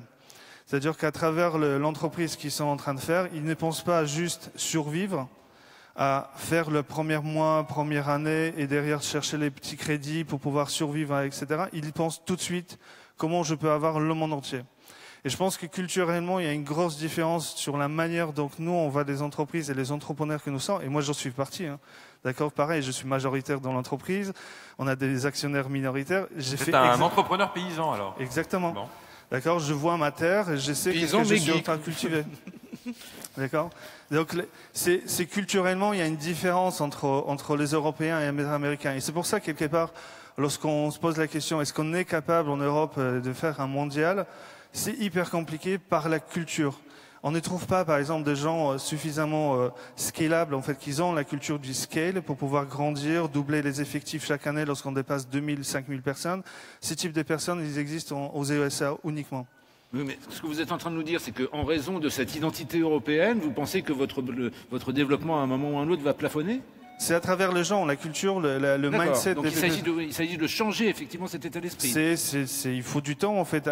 C'est que les gens, globalement, ils aient des expériences du scale, qu'ils aient des expériences des entreprises qui grandissent hyper vite. C'est une compétence. Cette compétence-là, elle est beaucoup dans la Silicon Valley. Et c'est pas juste les entrepreneurs, c'est pas juste l'envie d'entreprendre qui fait ça. C'est vraiment un mindset, une approche spécifique du business, c'est une prise des risques, c'est une manière d'accompagner ça avec du capital. C'est tout l'ensemble des choses qui font qu'à un moment, cette histoire-là devient mondiale. Nous, on est en train de vivre cette histoire-là, on est en train de scaler mondialement. Et je m'aperçois chaque jour à quel point c'est difficile de le faire à travers l'Europe versus les Américains. Aujourd'hui, on a 300 personnes aux US. Je peux partager avec des super gars qu'on a recrutés de l'autre côté. Et ils comprennent pas, par exemple, pourquoi on a 3 mois de préavis lorsqu'on recrute quelqu'un. Lorsque moi je recrute quelqu'un, donc déjà ça prend 1 mois, 2 mois pour trouver un talent. Derrière, il y a encore 3 mois ou 4 mois pour pouvoir le voir. Donc ça y est, je l'ai recruté, super. Je vais le voir en juin. Et en attendant, il faut ramer. Il faut y aller. C'est tous les jours, il y a des nouveaux clients, etc. Aux US, c'est 2 semaines. Et quand je discute avec Ross, qui est CEO des US, il me pose, mais comment tu fais? C'est juste impossible de driver une entreprise avec autant de contraintes. Donc c'est pas l'administration, c'est tout l'ensemble de notre culture, en fait, qui est européenne, qui était faite pas pour prendre des risques, mais pour protéger l'ensemble des employés, l'ensemble de l'Europe, lorsqu'on pensait les guerres, tout l'ensemble de l'écosystème européen, il fait pour protéger, pour prémunir, pour éviter. Il n'est pas pour prendre des risques, pour faire de nouvelles choses. Et culturellement, on aura toujours une défaillance. Dites-nous. Vous nous le dites là. C'est difficile, c'est lourd, il y a des pesanteurs, il y a des complexités. Et pas forcément qu'en France. Pas forcément en Europe. Non, c'est l'Europe. L'Europe porte bien son nom de vieux continent. Le vieux continent, en l'occurrence. Mais il y a des avantages en Europe. Culturellement, il y a autre chose. Et cette culture-là, il faut continuer à la maintenir. Il ne faut pas devenir américain ou chinois. Mais pour pouvoir en faire des géants américains, comme les Américains, c'est une voie qui n'est pas encore évidente à tracer. Et le faire de ces jobs-là que nous on est en train de faire modestement, on veut juste venir 5e mondial. D'accord, il y a deux premiers, deuxième, troisième qui vont être probablement les Américains, les 4e probablement chinois, et puis j'espère d'être le 5e, le premier européen. on s'aperçoit que dans cette quête mondiale, c'est que chaque continent, chaque partie du monde, elle part avec des avantages, elle part avec les tailles du marché, elle part avec des avantages en termes des mindsets, en termes des skills, des équipes, de la capacité de recrutement, les capacités de chercher de nouveaux produits, de tester. L'Europe, je trouve qu'elle n'a pas encore trouvé sa manière, sa mayonnaise en fait. Quels sont les ingrédients pour derrière créer ces géants? Il y a forcément quelque chose de politique, il y a forcément quelque chose au niveau de mindset. C'est tout l'ensemble des choses qui, à un moment, je pense que basculeront pour justement cette nouvelle jeunesse, en fait. Parce que ça vient de manière générationnelle. Cette nouvelle jeunesse, ces nouvelles personnes, en fait, qui arrivent au pouvoir, qui arrivent dans les entreprises, qui vont changer la culture d'entreprendre, la culture des prises des risques et créer cette nouvelle Europe. Alors, créer un nouvel état d'esprit à l'échelle de l'Europe pour les entreprises comme les vôtres. Vous avez l'ambition, clairement affirmée, d'être dans le peloton de tête mondial. Ça fait bientôt 20 ans que vous entreprenez, malgré toutes ces complexités, malgré les lourdeurs.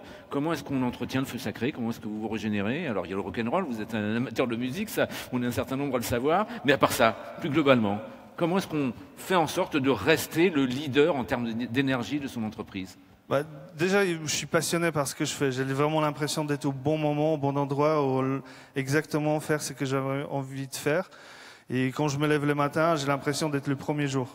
Je regarde pas ce qu'on avait fait parce que quelque part, c'est vachement intéressant de regarder les erreurs. Mais les succès, ok, super. Mais il y a tellement de choses à faire. Succès suivant. Pour se régénérer, oui, vous avez dit, je joue 5 minutes par an au Summit avec Laurent, devant 2000 personnes, donc c'est cool. Je pense que la famille, c'est hyper important. Aujourd'hui, je bosse un peu moins, je bosse juste 12 heures par jour. Avant, je bossais 12 heures par jour. J'essaie de maintenir un mois de 12 heures par jour. Avant, je bossais 16 heures, donc il y avait de moins en fait que d'alignement, vraiment de beaucoup de travail.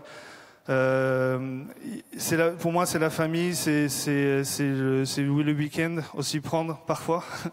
Ce week-end, je prends le week-end. Donc, c'est le genre de choses en fait mais globalement passionné par ce qu'on est en train de faire et à fond focus. Voilà, c'est ça qu'il y a à délivrer et c'est ça qu'on est en train de faire. Joël Deronet, un grand innovateur, dit il faut garder des rendez-vous avec soi-même. C'est un peu ce que vous essayez de faire? C'est difficile. Ouais. Donc, j'ai 3-4 rendez-vous avec moi-même par an.